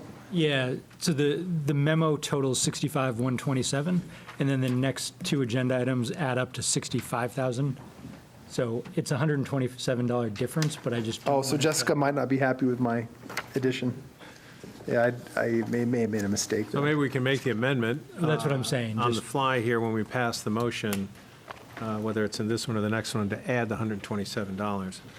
Let's see where we are. Dan, I think we're at you for the be it ordered on item number 216. Be it ordered that the purchase of night vision equipment with the use of ARPA funds in the amount of $60,127 be approved. Second. All right, been moved and seconded, and we've covered the $127 gap. All those in favor? Aye. Any opposed? 7-0, Chris. The next item is identical because it's related to the same equipment. Chief, don't go too far in case anybody has a question about the helmet, but I don't believe that this is a distinct issue. This is a companion piece of equipment, is that correct? Correct, these would work in concert with the equipment. Yeah. Right. All right. Any questions about that for the chief? All right, Dan, it's a companion article. Could you please read the? I get to do double Be it duty? ordered for the 217, well, we're just going back down, you know? Be it ordered that the purchase of protective helmets with the use of ARPA funds in the amount of $5,000 be approved. Second. All right, been moved and seconded. Sorry. Question, Matt? We may have to adjust this. So the night vision total is $55,847 on the quote. There's then two additional items, the 8 ballistic helmets level 3A for $4,480, and then 6 hard body armor sets and carriers for $4,800. So are we going to run into a purchasing problem when we've authorized $60,127 for the night vision, and it's going to come in like 5,000 and change under, or 4,000, whatever. And then the next one, we're authorizing $5,000 to cover just the helmets, which will be okay, but then we're losing out on the hard body armor sets and carriers. I think there's just a disconnect between the memo and the two action items. I believe our authority is to authorize the spending of the money, and then we direct the staff to make the purchases, and I think that kind of level of distinction between items is within the discretion of what we authorize the town manager and the department heads to handle. Sure. Am I correct, right, with that? So Okay. thanks for pointing that out, but I think we have the flexibility to do that. All right, so we're voting on item number 217, which has been moved and seconded, which is the companion piece, the helmets that go along with the goggles and the body armor. All those in favor? Aye. Any opposed? Okay, 7-0. Great, thank you. Good conversation. Thanks, Chief. Again, thank you for all the work, and thank you, team. Thank you for your time and questions. I appreciate it.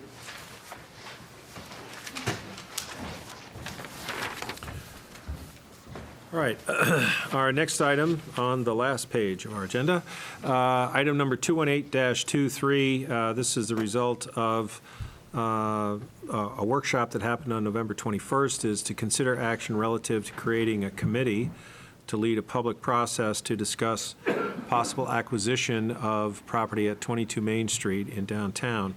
I was unable to attend that workshop on the 21st. I had a chance to listen to some of it, not all of it, but I would like to hear councilors' reaction to that workshop, if you were able to attend or to watch electronically, and then sort of entertain the idea that was sprung forward at that session that's led to this item. So I'd love to hear some feedback. Joanna. I think a lot of the public comment we heard was in support of the purchase of this property. Some of the sort of folks against the purchase, it seemed mostly due to funding and not wanting that to come directly out of the town pocket. So as we're considering this, I want to make sure that part of the charge or the ask is thinking about the fundraising, the funding side of it. That's a big priority of the conversation. Okay. Any other comments, or Matt? I mean, just to add on to that, you know, we couldn't, there are many ideas thrown out about the intended use of the property, and unless it's going to just stay a vacant lot, there's going to be a cost associated with the purchase, then the development, and whatever else we have to do. So I think we need to be mindful of that. The other piece that did come up is whether or not we're being too narrowly focused to just lock in on 22 Main, and whether or not this is a chance for us to look at potential other sites to further the interests that came up as part of this discussion. And I think that that's potentially part of the charge to the committee, but I don't want that to be lost in a narrowly focused charge of what do we do? Do we buy 22 Main, and what do we do with that if we choose to do that? Does that make sense? Mm-hmm. Dan? So at the risk of being repetitive to those of us that were there, to kind of recap my takeaways from the night, there were a few dozen people, mostly in support of purchasing the property. They were sort of spurred to show up and talk about that. A couple of things that were pointed out that I think Joanna and Matt mentioned. One is that we didn't hear from a lot of people that are probably concerned about funding, that did write to some of us saying, I don't want my taxes to go up for this. So there is I feel like there's a part of the town that we didn't hear from yet. And then the other piece that Matt was talking about was, we own the property that we're sitting on right now, and most of the rest of this square block, with the exception of 2 parking lots. We own the public safety complex on the other side of West Street. So taken together, there's a big potential for development of all kinds beyond just what might happen on that little corner lot. So should we be taking the wider view and saying, what does that look like as a master plan? So that's something we do need to, I feel like we need to explore. There was a lot of momentum coming out of the workshop. I think nobody wanted to sit back and do nothing. The property is currently off the market, but is likely to go back on the market in the spring, so we have a little bit of a window to do something. There was also a bunch of discussion around, if we want to do this, we probably want to get it out to the voters didn't seem like a decision we were comfortable making up here. I don't want to speak for others, but that seems like the consensus.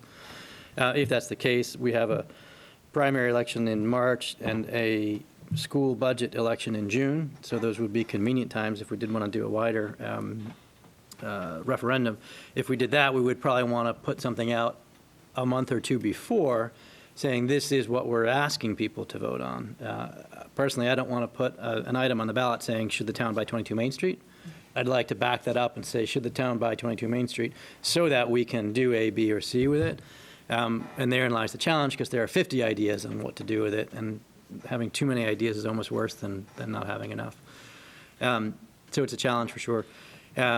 So I don't think we should do nothing.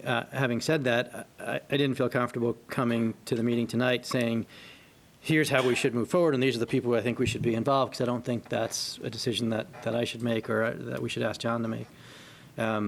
So what I would suggest is that we define what a committee might look like, the structure and like the roles of it, and maybe come back at the next meeting and say these are the names we might want to appoint to those roles if we agree on the structure tonight.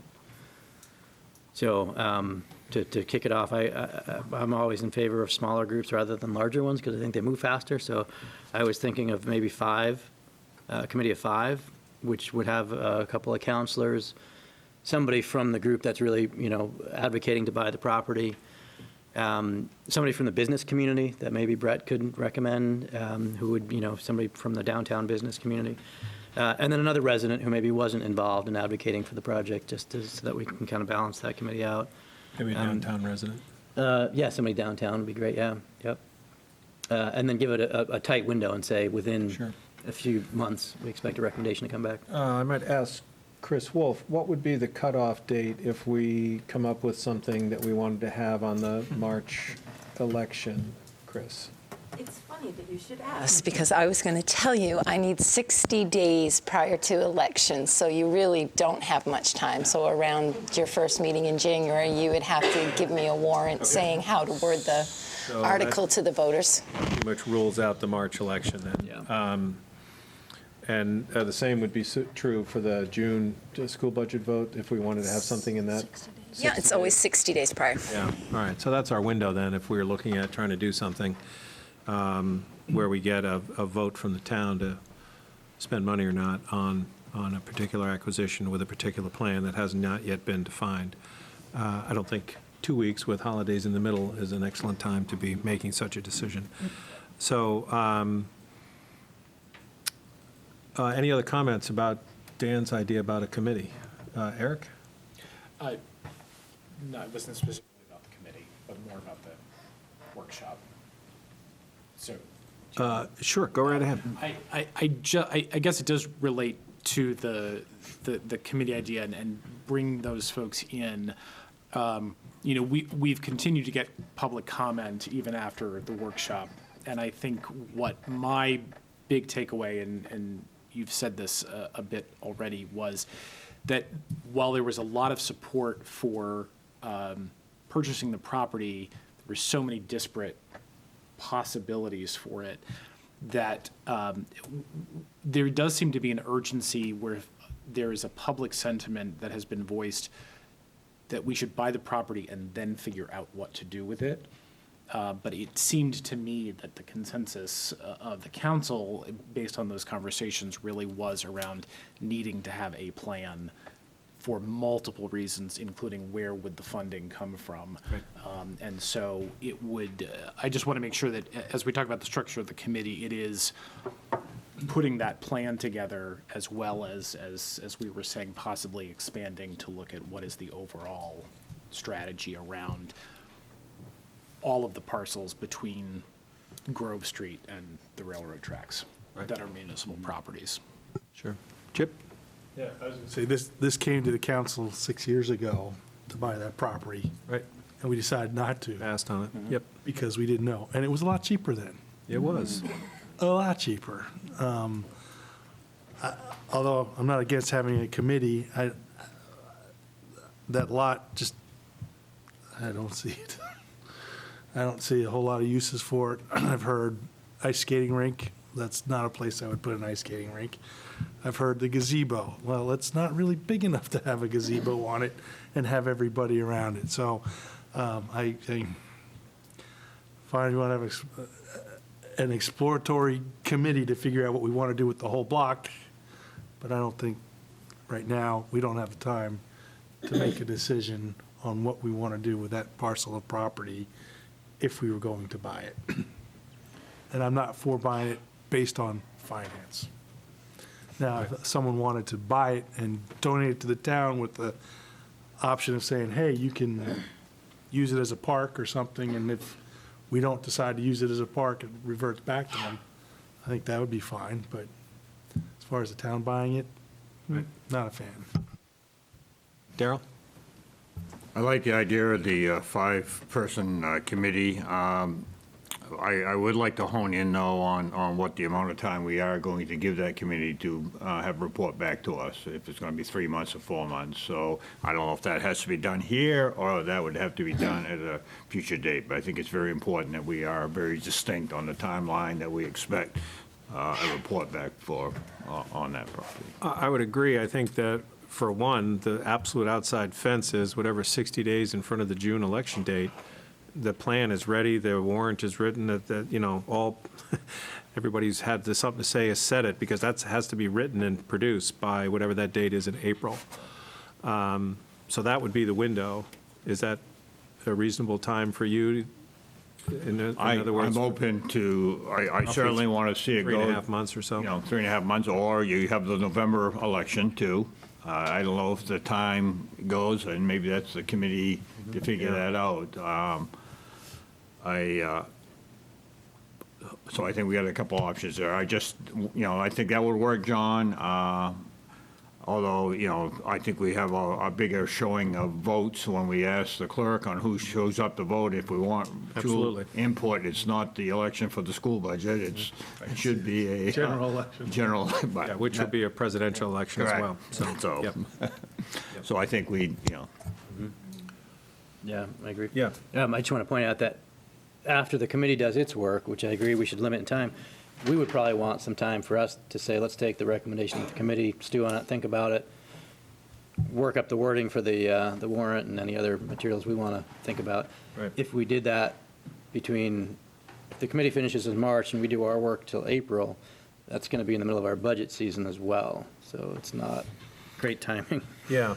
So maybe November election might work out better. It might mean the property may go on the market.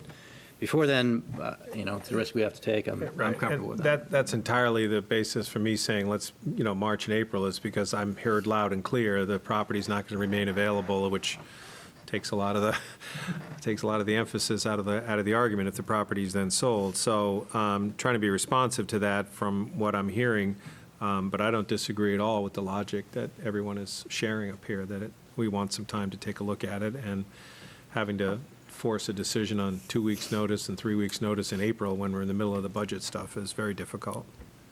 All right, so the order is to create a committee, and I'd be happy to take some input on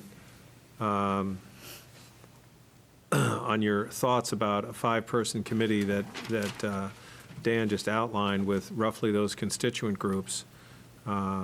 Somebody from the group that's an advocate for the purchase, 2 counselors, a member of the business community, and a downtown resident. Does that sound like a general composition of a committee that everybody could feel comfortable with? And then we can bring something more tangible in 2 weeks?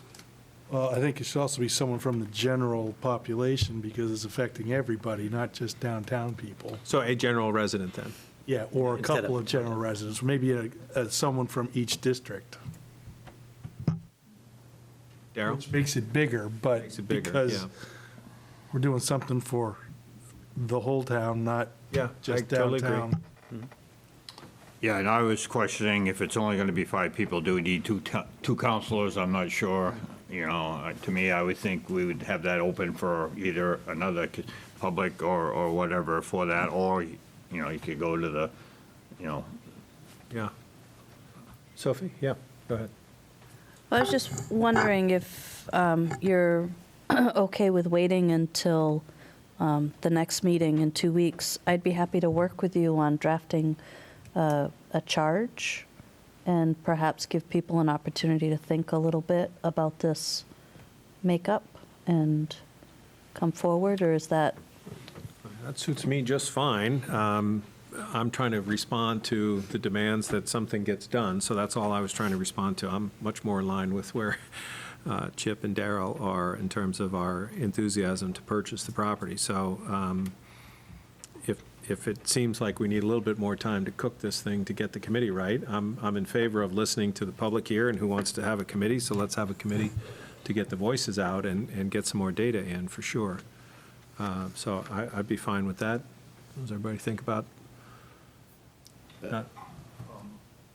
Daryl? Just have a question. If we form the committee tonight, we vote to have the committee tonight, are they authorized? Should we come up with a number? And hopefully, maybe we could agree with a number this evening. And, and I like your idea of one from each district, so maybe it needs to be 7 people. And then not to name the 7 positions. Just so But we have the committee. We have that committee, it's 7 people, we can have the input of what we'd like to see, who represents, and I think the people have heard who we want represented on there. I'm not sure, would that work? So form the 7-person committee tonight and fill out the rest of the composition at our next meeting on the 19th. Want to make that a motion, Daryl? I can make that a motion, that we form do we do the be it ordered? And Yeah, read the be certainly. it ordered with that Okay. amendment on it, that way we can get going. Be it ordered that the town of Freeport creates a committee to lead a public process to discuss possible acquisition of property at 22 Main Street, Freeport, and the committee be comprised of 7 people. That One will- from each district, and do you want to name those people? Not the person, but the position. One counselor. Yeah, okay. Will be comprised of 7 people, 1 from each district, which is 4, a counselor, which is 5, go with 2 counselors. And Okay, then- 4, 5, 6, and then, Business. and a business representative. Well, we want Downtown. somebody who's an advocate of the project, too, on there. I mean, They can be resident Well, they can be, districts, right? they don't have to be on the committee, but they can be there to promote it. I mean, don't we want this to be sort of Yeah. neutral? Don't we want this to be kind of sort of neutral, that if someone's coming in from the outside saying, hey, you should buy this, and now we're like, why? yeah, I think I guess to be genuine, I think the original intent was for the committee to be persuasive to make that argument. So, but if that's the motion, we can vote on the motion. So, yeah, finish the articulation there, Daryl. I think you're on the right path. Do I think I got the 7? So 1 from each district, 2 counselors, and a business And a business. representative? Correct. Okay, I'll second that. all right. Any further comments or discussion? I just have a question to follow up on what you were just talking about. It seems to me that if we're looking to broaden the capacity of the committee to wrestle with these questions, that you certainly could have advocates for the project who are already very excited about it, who live in 1 or 2 of those 4 districts, as well as people that are skeptical or really are concerned about what it means in terms of the financing of it or anything. I don't think there needs to be a, I certainly don't think we want to stack the committee in one direction or another. I don't think we need to find people that are opposed to it. I'm not saying that. I'm just saying But neutral. But I do think the reason that I would say we would want to have somebody who's been a part of this process up to this point is simply because they've already done a lot of work.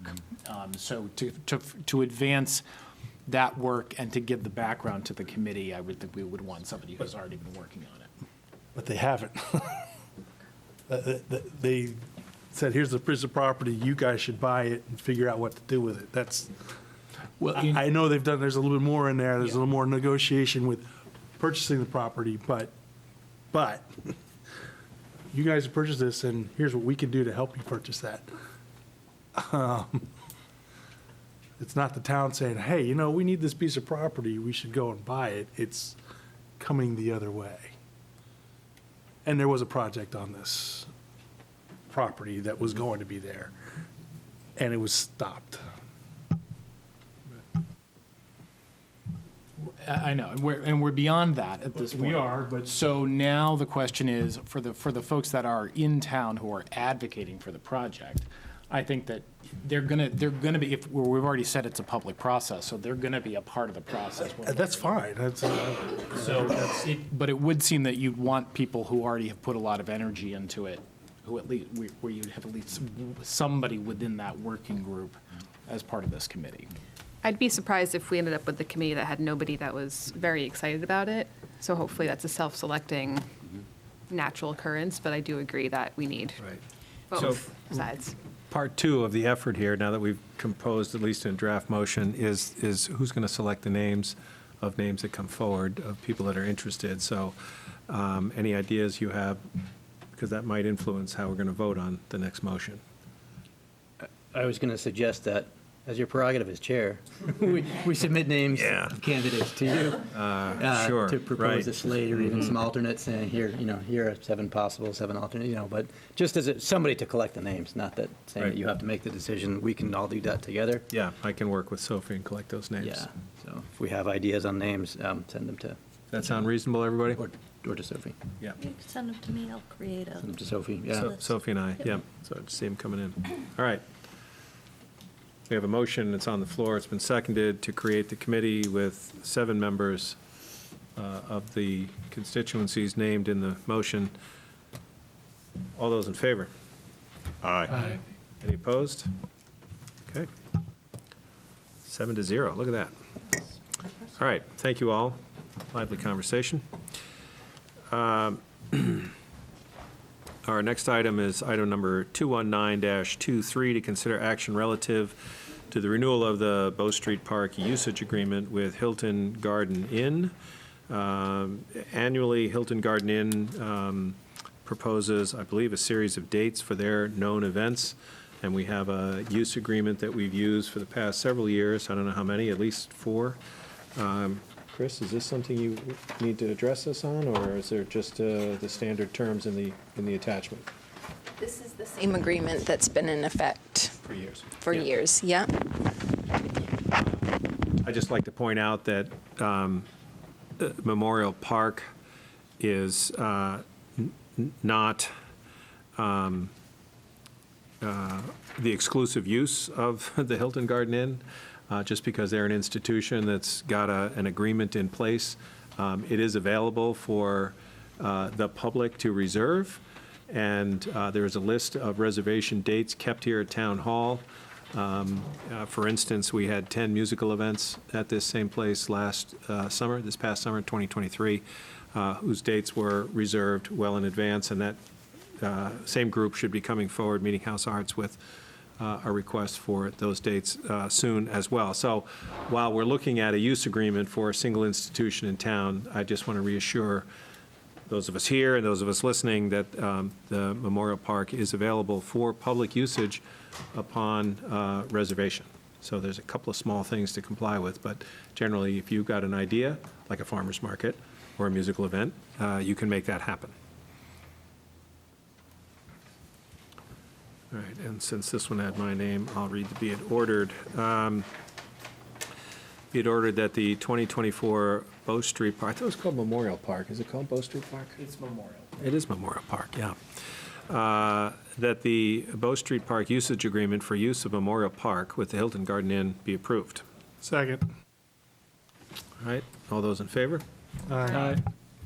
Any opposed? None? 7-0. All right, our last action item is item number 220-23, to consider action relative to appointing a town councilor liaison to the Business Fit Up Program Committee created by FEDC and Brett Richardson, so that there can be some determination of applicant selections. And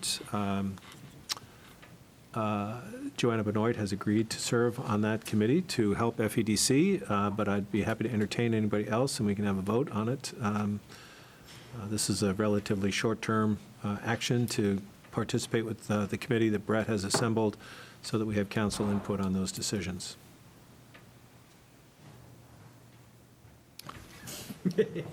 I'll just speak in favor of Joanna. I know she lives downtown in District 1 and has been very engaged in what's going on downtown, and I think it'd be a great way to get more engaged. So I'd love to see her on the committee.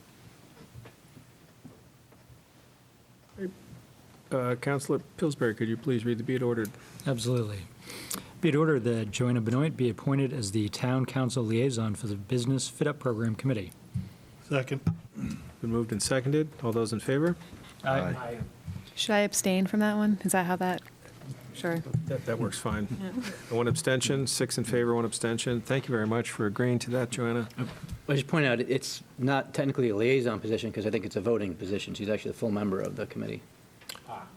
Right.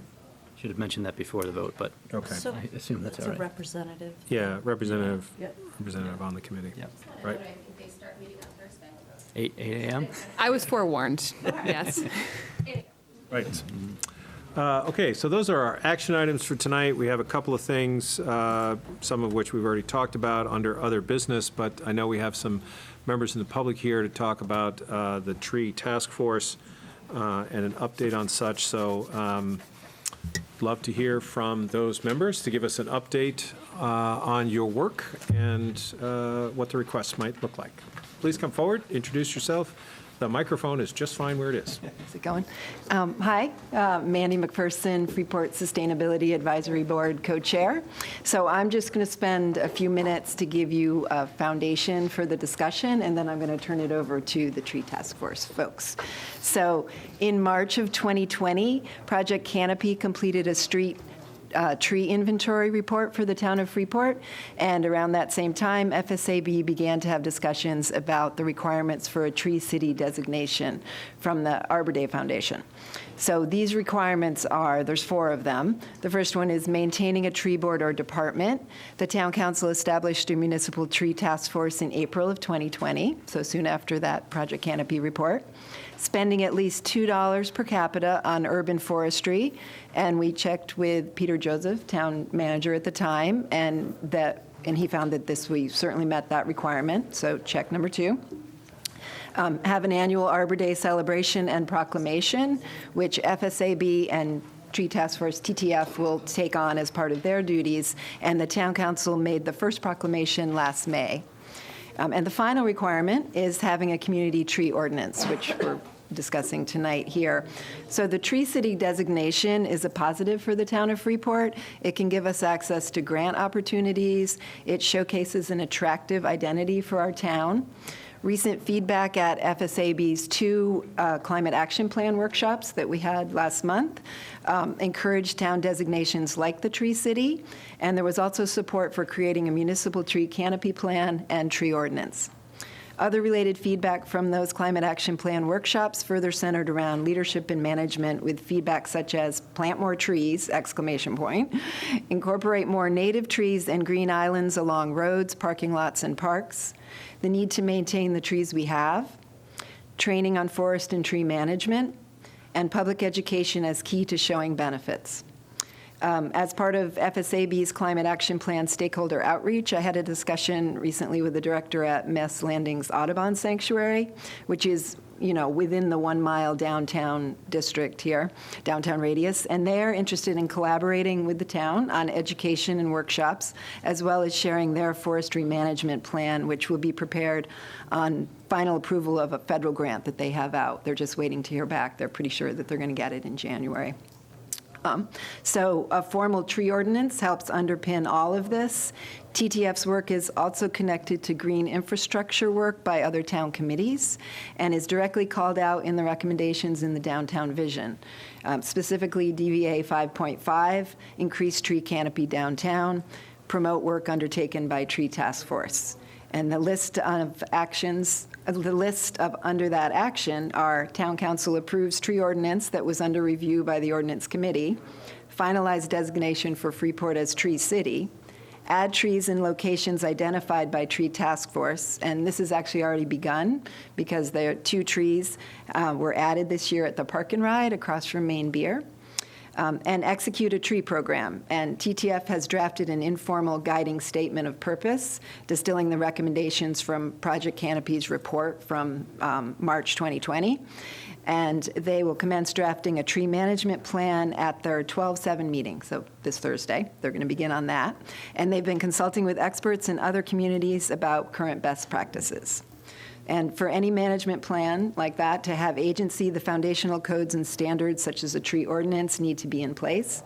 And lastly, having that in place will integrate nicely with the upcoming comprehensive plan process. So that's all I have, and I'm going to hand it over to the Tree Task Force folks, but thank you very much. I have a quick question. Yeah. What's the status of the proposed tree ordinance?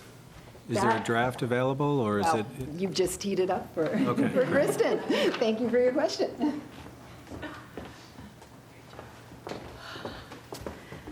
Hi. I printed this large so I wouldn't have to wear glasses, but I still need them. Hi, some new faces up there. I'm Kristen Dorsey, a member of Freeport Sustainability Advisory Board and the liaison to the subcommittee called the Tree Task Force. I do first want to personally state that as I live in and fully enjoy this land known as Freeport, it's with the truth and humility that I do so upon the unceded motherland of the Abenaki, Maliseet, Penobscot, Passamaquoddy, and Mi'kmaq peoples, whose ancestors have lived in reciprocity with the land, air, and waters here for at least 16,000 years. The lack of visibility, inclusion, and voice of the Wabanaki cultures, the people of the dawn, in our local undertakings is the result of crimes of colonialism past and present, which continue to perpetuate the obstruction of tribal sovereignty and the inherent right to self-determination. I encourage that as a community, we open spaces to receive their ongoing truths, knowledge, and wisdom, and to meet around our shared values of environmental protection and stewardship. For our new counselors and town manager, a quick history. Mandy started at the beginning. Sustainability Committee approached Project Canopy in March of 2019 to conduct the public tree inventory. As a result of the executive summary given to us by Project Canopy, which is a program of the Maine Forest Service, the Town Council established the subcommittee in 2020, but due to the COVID interruption, the Tree Task Force didn't begin its work until January of 2022. The goal of the Freeport 2019 street tree inventory was to accurately locate, quantify, and identify the trees existing in the right-of-way along Freeport's downtown villages and major residential streets. A complete inventory of public trees that includes parks, cemeteries, and municipal properties serves as a baseline to determine canopy cover, locate available planting sites, and track individual tree conditions. And with this information, the town can create a management plan for its public trees that will serve its residents, businesses, and visitors now and into the future. Public trees provide a number of benefits to a community, including reducing stormwater runoff, air pollution, energy costs, and sequestering carbon dioxide. The 323 public trees that were inventoried provide an estimated $5,069 in these benefits annually to the residents, visitors, and businesses of Freeport. They store nearly $60,000 of carbon and have a structural value close to $1.3 million. Data such as this is heavily supported by research and as posted in the National Arbor Day Foundation. Trees help absorb the sounds of traffic in urban areas by 40%. Neighborhoods with trees are 7 to 9 degrees cooler than those without. Trees reduce energy costs by up to 25% by shading buildings and protecting them from winter winds. Homes with trees have higher property values. Green space plays a major role in improving mental and physical health. Planting and maintaining trees absorbs carbon dioxide in the atmosphere, mitigating the effects of climate change. In addition to the street trees that were inventoried, an aerial tree canopy assessment was completed for the downtown village area, assessed in the inventory, encompassing both public and private land that indicated 323 trees. 60% of these trees are considered mature, which is a diameter at breast height over 12 inches, an existing tree canopy cover of 25%, and an estimated long-term stored carbon value of $272,235. However, it must be noted that analysis of the location of that 25% cover, most of those trees are on side streets and the peripheries of downtown, such as in South Freeport and Route 1 North. One of the tree task's first actions was conducting downtown site walks and tours of Route 1 South as a group and individually to identify, inspect, prioritize potential planting sites for both canopy trees as well as medium to small site appropriate beneficial plantings in town right-of-ways. Focusing in the downtown district, we found evidence of numerous stumps, abandoned tree grates, compacted soils, struggling trees, vast expanses of paved lots with minimal or non-canopy plantings that are clearly not maintained. Freeport absolutely needs to adopt standards to elevate the integrity of green infrastructure and protect trees from arbitrary removal and neglect.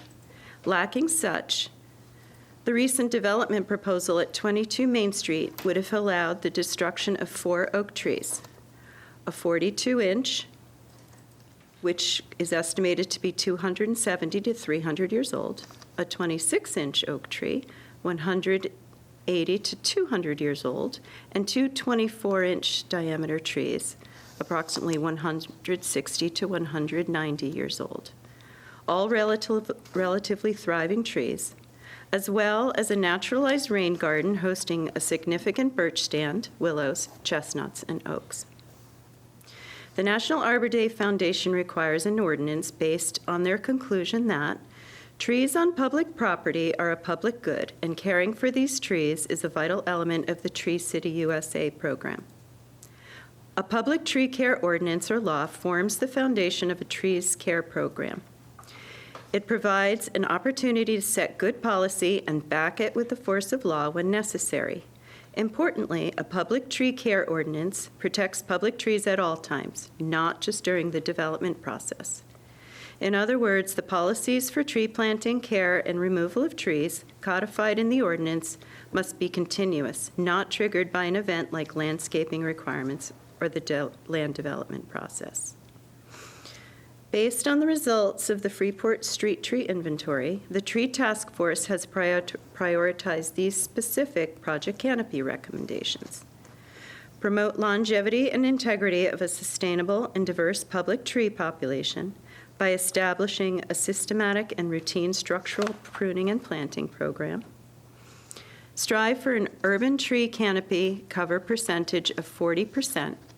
By maintaining the integrity of existing large canopy shade trees, promote the need to upgrade standards for tree canopy, protection and inclusion in zoning regulations for parking lots, commercial development, and prioritizing new tree plantings in continued urban development and existing downtown neighborhoods.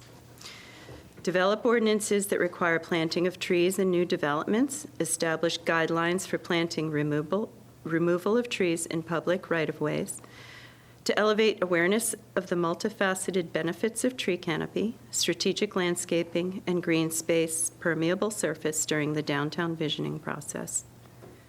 Collaborate with Complete Streets to adopt best practices, narrowing streets by installing esplanades, bump outs, and more sidewalks in the residential areas, thereby slowing traffic and allowing for increased planting sites for trees.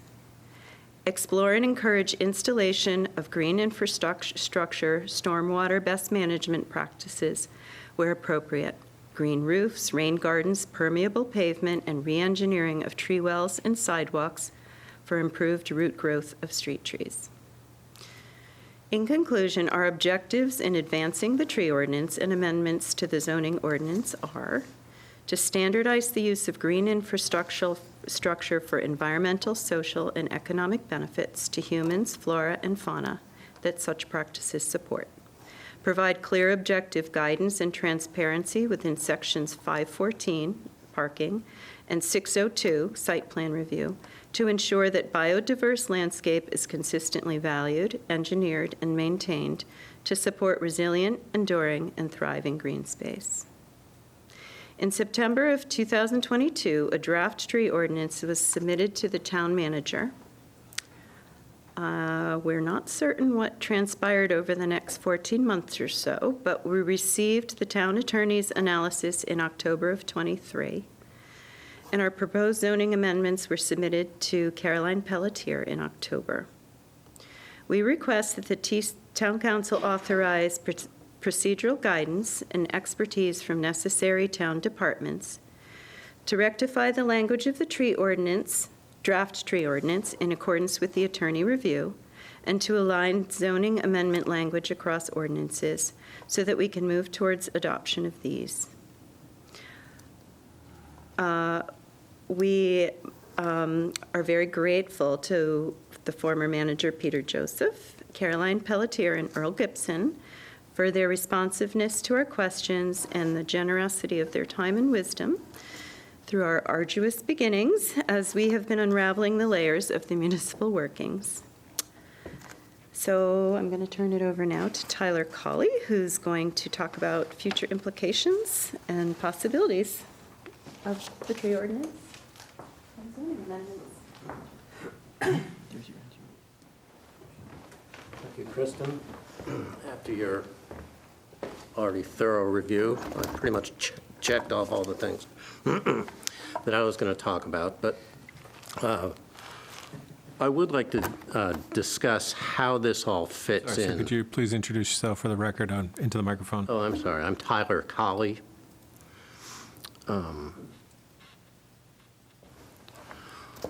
One of the things that we have been working on and that is very clear is that with the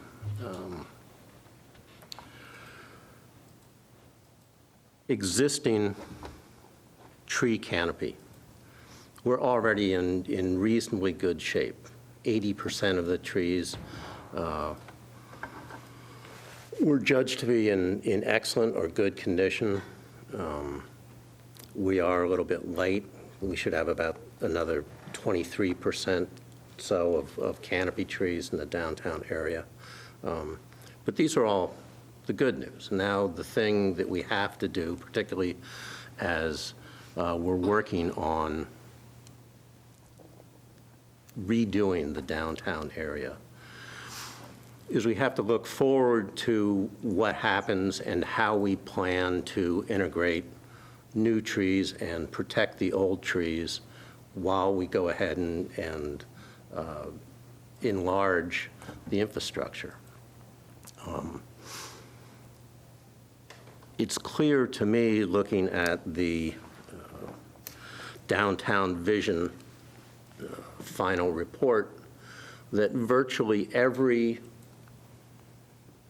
rendering that was submitted to that report has extensive trees in all the pictures, that someone drew. This is how we want to rearrange this street, and there are just trees all over the place. And I think everybody recognizes the value of trees in the downtown area, particularly as we're trying to increase the number of residents, not just people coming to shop, but also people living downtown. We don't want to just, kind of create this urban landscape that has nothing to do with what Maine is all about, which I would argue is trees. Just look at the flag. So what we've been trying to do is work on all these various elements to increase both the size of the tree canopy and to make sure that the trees that we do have are protected, because right now, there's virtually nothing there. And so there needs to be an ordinance that will set forth for people what they can and can't do in the town right-of-ways and with public trees. I think the zoning, as well as the ordinance, really doesn't give as much guidance as there should be for developers coming into town and say, well, look, I'd like to put this building here, and they look, and there's nothing that says, you know what, you can put that building there, but this percentage of the lot has to have tree growth on it or green space or something like that. And so then when they make a proposal and someone says, well, wait a minute, what about this? It's like, well, there's nothing that says we have to do that. We didn't know we had to do that. It's too late now. We've got all our plans. Those are some of the arguments that I've heard up here at times. Pretty sure we have a significant amount of language in our ordinance about green space in new developments in parcels. So I don't think that general statement carries across the whole ordinance, but I'm sorry to interrupt. No, well, you probably know more, I'm sure you know more about it than I do. As far as tree-specific language, however, there doesn't seem to be a whole lot in the ordinances. And I know that the ordinances are going to be kind of reconfigured or redrafted. I think that's one of the projects that's coming up, and I think that's a really useful exercise when you go and you look at where all the different pieces are for any particular project. So at any rate, having a specific tree ordinance would be useful. The other thing that we've been discussing and working on what do we do with all the parking lots in town? They're just a vast amount of parking spaces, so much so that the downtown vision plan contemplates having people come in new buildings and not adding parking to address those buildings. And that's fine, but the point is that we seem to have an awful lot of parking space here in Freeport, and so what can you do with it? Well, you've got to put cars in them somewhere, and that's fine. But we can also add to the canopy by adding trees in those spaces for all the environmental benefits there are, and particularly to break up some of these giant heat sinks, which are absolutely detrimental.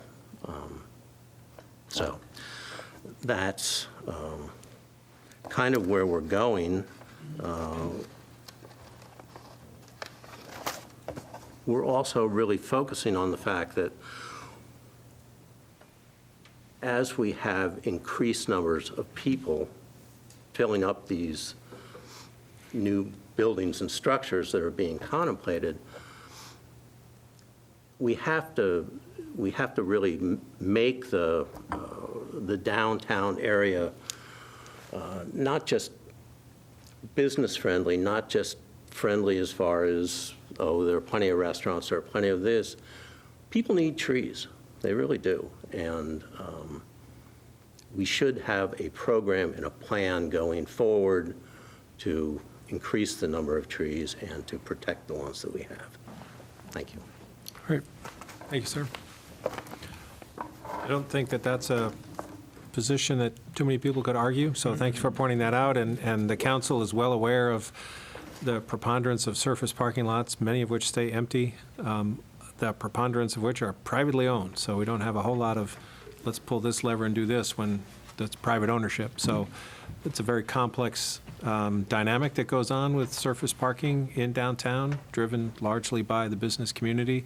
So that's part of the efforts that are going on parallel to discussions about trees and improving our tree canopy, is how can we have a higher and better use of critical downtown land, very valuable downtown land, than just storing cars on it. So sure, absolutely. And getting the support,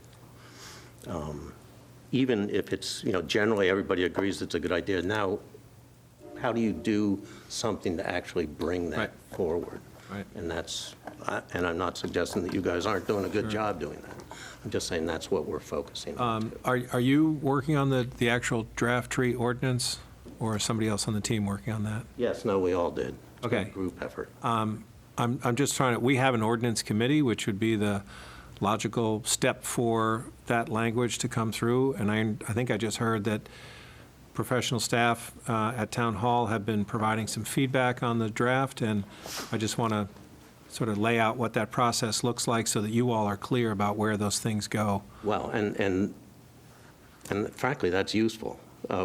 We submitted it, Kristen, we originally submitted it, I guess, to the town attorney, right? It was given to the town manager, and my understanding was it was sitting on the attorney's desk for months for various reasons. But we just got the new attorney's recommendations in October, and she had only laid eyes on it like a month prior. So I don't know where it was. Well, yes, I think that the ordinance committee's input would be absolutely essential. It's a very complicated process getting ordinances so that they fit in the right place and that sort of Right, so the ordinance committee would take a draft that comes forward, whether it's from citizens or a committee of our council or this group, and would consult with staff to make sure that that's lining up with what we're allowed to do under our general charter.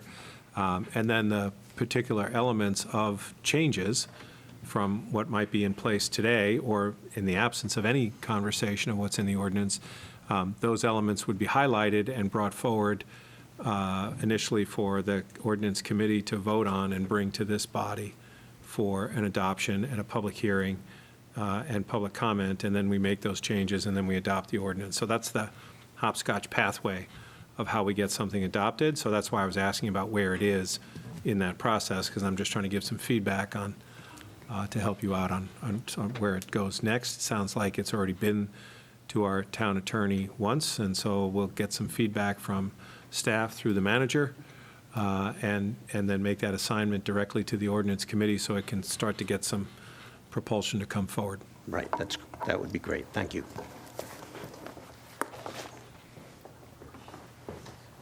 Yeah, go ahead, Eric. This may be a question for you, Christian, or maybe for Caroline, but Christian, you mentioned, in addition to the tree ordinance itself, proposed changes to zoning ordinances. Yeah, I was just coming up to clarify that we have two moving parts. Okay. We drafted a tree ordinance specifically, because there is not one. And that is the last necessary part to apply for Tree City designation, although there are broader reasons why we should have one. And then we also looked at the zoning ordinance and made some recommended insertions that kind of clarify language around the existing language that deals with landscape, and also additional requirements, standards, I don't know what they are called, especially around parking lots, and the specific removal of trees or replacements of trees. And with that said, we have one more presenter, Eric Horn, who's going to talk about one more thing that I think is a little less complicated, and that's the tree revenue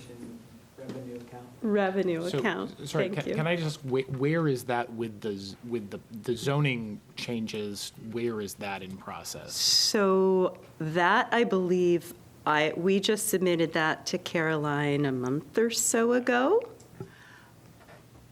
I don't know if there's two different channels for amendments as opposed to brand-new ordinances.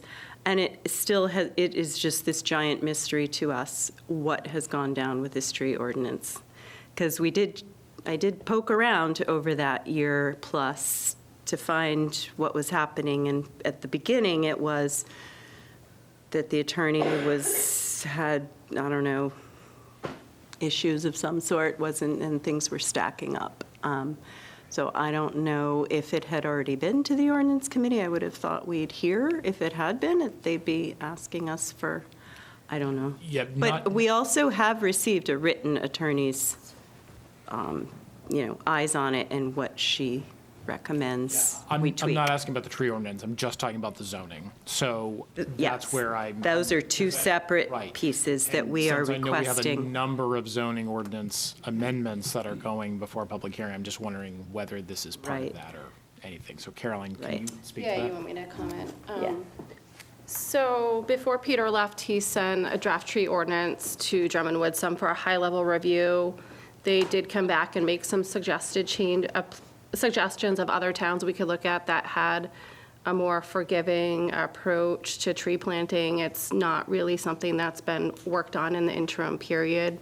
We thought it was important for the tree committee our tree task force to come to the council to get some kind of, update, give you guys an update as to what they're working on, where they're going, and see if they're headed in the right direction. And there is a draft ordinance. I think, it might be ready, something we could give to the manager, though she has quite a list that she hasn't even seen yet, of things to work on. As far as zoning ordinance amendments, that is not something I've gone through. I think it would be helpful to have the tree task force explain to you what they're thinking and getting some kind of acknowledgement from the council if that's something they want the planning board to be working on right away and it's going in a direction that the town supports. And then I think they have a third item that they wanted to talk to you about also tonight. But I think Kristen could probably best explain the zoning language and what they're. All right. Darrell, do you have a question? I don't want to get in tonight, but what I want to hear on the zoning, I'm wondering if it is applying to public areas, number one, or is it branching out into private areas? And then there's certainly further discussion I'll have down the road if that's where we're going. So I got a lot more questions that aren't going to be answered tonight, but I'm looking forward to, the proposal coming forward, but. Yeah, my name's Eric Horn. I've been serving on the tree task force. And I guess I would just splice together a couple of the things that have been talked about already with what I'm going to speak to. And that is that the lodestar of tree work in the state of Maine seems to me is in the city of Portland. If you want to look at an example of amazing urban development and the use of trees, Jeff Turling was the tree warden there for 25 years, and he's kind of been a coach for other communities, and we've listened to his advice. And they've done a fabulous job with their ordinance, and it talks about public trees, it talks about how they can incentivize private development to contribute towards the planting of trees on public property. So they have a very sophisticated system. When you look at old photos of towns like Freeport, you would see just tree-lined main streets. And I always would look at those and think, well, that's kind of the way it was back then, and we just don't have that anymore. And then you go to Portland, and if you spend any time, even on Washington Avenue right now, they're completely, I don't know if any of you have been on Washington Avenue in the last 12 months, but they've narrowed the lanes, and they've dug up all the sidewalks. Traffic's been a nightmare. But they're putting all these bump outs. It's going to slow traffic, and all that development that's gone in there, it's mostly residential and some restaurants. It's going to completely transform Washington Avenue. And then you look at that and you think, then you think of those old photos and you think, these guys are on the track that people were on 150 years ago. All those old tree-lined towns, that didn't happen by accident. You had people that were working hard to make that happen. And so those are the two kind of pieces of inspiration that I think we've taken into the committee. One of the nuts and bolts suggestions that Jeff Turley at Portland, he said they created a tree revenue account, and I've talked to Jessica about how to do this. And basically, it's a fund, it's a revenue fund, kind of like the library fund. Anybody can give to it, and the money is earmarked for, in our case, it would be trees. So they started this fund in Portland, and they have more money now than they know what to do with because so many people want trees in the city. And so when you see all these projects going, and you think, this must be costing taxpayers in Portland a fortune. But they have hundreds of thousands of dollars because people have been very excited about being able to make the forest city a forest city, or keep it that way. So when Jeff mentioned that, we thought, well, geez, we needed a tree revenue account. So I talked to Jessica. She said it's a very simple process. It's just basically opening up a revenue line, but she said she needs you guys to sign off on it. So that's an ask that I don't know if we're making tonight or if it'll come your way, but that establishing a tree revenue account is key. And what they do, and what Jeff was doing in Portland is that, and they have ordinance language that says if you are going to build X number of units, say, or you're going to put in so many parking spaces, you need to plant X number of trees. And if you don't have the space to do it on your private development, no problem, just it's $400 a tree. And so if the requirement was, well, you needed to plant 30 trees, there's $1,200 into the, or no, it's whatever it is, $12,000 into the account, yeah. So they've sort of created this it's a formulaic system. The developers are like, okay, fine, they pay into it. They don't like it, I'm sure, but they want to come to Portland, and there's a reason. It's because it's a place everybody wants to be, and trees are a huge part of that. So that's the one little piece that I want to talk about was the revenue account, and you're going to hear from others. I don't know all of the machinations of the ordinance, the sequencing, and I think it's just important that there is a draft ordinance out there. I think there were some issues that some of the lawyers flagged. So it needs massaging. It needs to be worked on. There are other, folks that have done this in other cities. So we're open, but we just want you guys to know that this is in the pipeline. We hope it's a priority. It fits in with the downtown visioning, absolutely. So that's that. And then at budget time, and I hesitate to bring this up, but the other hero in all this is Earl Gibson. He has been an amazing individual in helping us sort of figure out, okay, on the ground, where can trees go? And he has all kinds of ideas of where they can go. He's given us, some guidance there. And one of the things that he runs into, and I think all the department heads do, is that he'll have money in his budget that he can't really use that fiscal year because, in our case, for a tree, it needs to be planted, say, in April or September.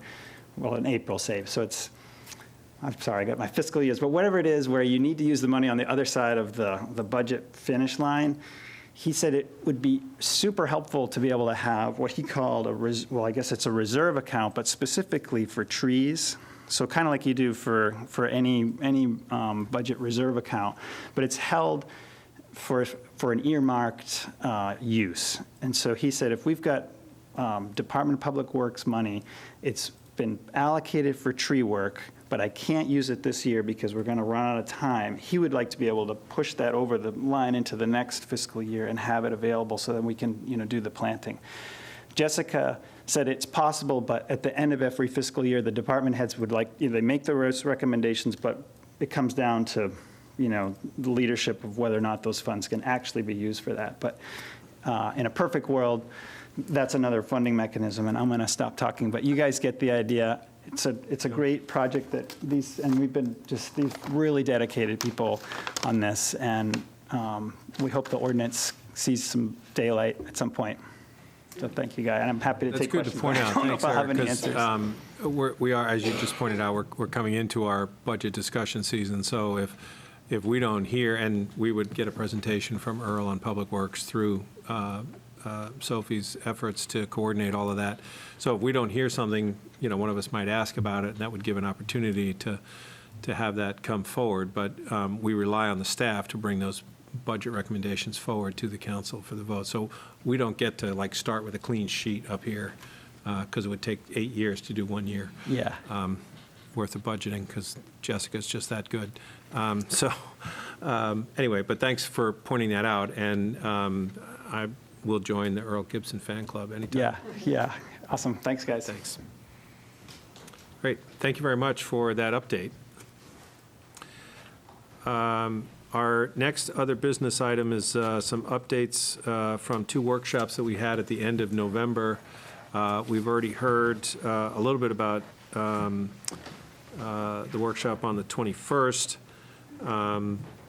Is there other information that we want to share about the workshop on the 21st before we talk about the coastal waters workshop last week? Okay. In the interest of the time, I'll be brief. For the members of the public, I believe all of you were here, so I don't need to tell you anything about what happened last week. But for the members of the public, we had a workshop with the Coastal Waters Commission last week. I apologize again for the folks that came there that we were not down at the table, around the table, which is our usual workshop format, but we're going to rectify that with audio the next time we have one. And so the Coastal Waters Commission was updating its ordinance to specifically focus on moorings and who regulates them and how they get set and the decisioning about how many you can have and about 19 other things on navigational elements in the public waterway, basically inside and outside the Harrisseekit River. So the coastal waters anchorage outside being in the ocean water, and then from the mouth of the harbor up the Harrisseekit River being inside. I'm learning all these aquatic or nautical terms because I'm not a boat owner. So the ordinance, the Coastal Waters Commission worked over 9 months on that process to make suggested improvements. They held a number of public hearings. They took a massive amount of public input to make the use of that ordinance by boat owners easier. And in addition to clarifying the jurisdictions of the Marine Resource Officer, they also proposed a fee schedule for moorings. And it was the specific element of the fee that caused quite a bit of public comment, quite a bit of friction, and let's say a contentious dialogue at some previous workshops about what the fee may or may not be for the town to regulate such moorings inside and outside of in Freeport waters. So the process that we tried to get to at that workshop last Tuesday was what is the fate of that amended ordinance. The Coastal Waters Commission chair and members virtually unanimously made it clear they have done their work and they are ready to propose that to the council. The red line version that we saw at the workshop is their final effort. It also includes a recommendation for a fee to be charged for the items in the ordinance that reference a fee. It is our now best practice that we don't put fees directly in ordinance sections, that we have a separate fee schedule, so that as we make adjustments from time to time, as council may choose to do on fees, we are simply adjusting the one fee schedule one time. Makes it a lot easier for staff to roll that through the rest of our ordinances. So their recommendation was to have a separate amendment to the fee schedule that addresses moorings, and we can take that up sooner than later. And so the conversation was about whether or not we want to make any further adjustments to the Coastal Waters Commission ordinance. It was pointed out to me that if they make more changes, then they have to then go through a public hearing. We always have the right to make amendments and adjustments to a proposed ordinance, which would then go through a public hearing. So it seems like to kind of get this done and finished and over the finish line, that we accept, this is my proposed non-action item, that we accept the drafted, corrected language and the proposed recommended fee schedule from them as their work product, and then we have our own discussion of it and make any amendments and then have a public hearing and go for final adoption, which would consolidate maybe 4 months down to maybe 6 weeks if everything went well. Given that we just set a couple of hearings for December 19th, and it's not one of those days where you want to be here till 11 o'clock at night, I'm going to suggest that we take up this item at our first meeting in January, and by which time we'll be able to clean like tenses and verbs and punctuation, those kinds of things, in the draft ordinance from Coastal Waters, and that we then introduce that item for a public hearing adoption. We can have some discussion at our first meeting, which I think is on the 2nd of January, and introduce it, and then have the public hearing on what would be, I think, the 16th? Yeah. First meeting is the 2nd. Right. And then the second meeting would be the 16th. 2 weeks we have to give? 2 weeks we have to give for a public hearing, yeah. Right, so that would be. So it'd be the 16th, I think, because Monday, the 15th is a holiday, I know that. Anyway, so that would be roughly the time schedule. Does that seem like it's something that we could work on? So we'd have, I would ask maybe one member of the Coastal Waters Commission to come on the 2nd and give a 5-minute or less update on the changes in their process, just to remind folks. We set a public hearing, and then we have a conversation about changes that we may want to make, keeping in mind they've worked 9 months and had several public hearings already to get to that, and more specifically then about the fee, which is probably going to be where 90% of the energy is in the discussion of the fee. I believe we are in a clear position to be able to adopt the ordinance and not make a final decision on the fee, since that may require a little bit more navigation and negotiation. No pun intended. So maybe that's the timeframe for that Coastal Waters ordinance. If that seems reasonable, then we can set that in motion through Sophie. Everybody kind of nodding around with that? All right, great. Can I ask you a question? So you're going to have an ordinance in place that has a permit but no fee? Because you're going to have a mad rush for permits if you don't have a No, we'll delay the implementation of the ordinance until we set the fee, but I'm saying that we don't have to discuss the fee in the same breath that we're discussing adopting the ordinance. But we do want to get this done relatively quickly because. Oh, I agree. Yeah. March is, Yep. the end of Sure. March, end of February is when all the fees are due. Right. I don't think the fee's going to be a big, if we keep. Maybe we can if have keep the the fee small, we'll be Maybe we can have the fine. fee conversation on the 16th. That would be fine. I'm just saying that we may need a little bit more ironing on that part, since there's a lot of energy behind that, let's say. Just a clarifying question, the public hearing would be on the ordinance itself. We don't need a public hearing on the fee schedule, correct? Or is that a separate item that we would require a public hearing? I'd have to defer to the manager on that technicality. We've already had lots of public discussion on the fee. So I don't think we're like hiding a ball or anything here. I believe the actual change to the ordinance is specifically what requires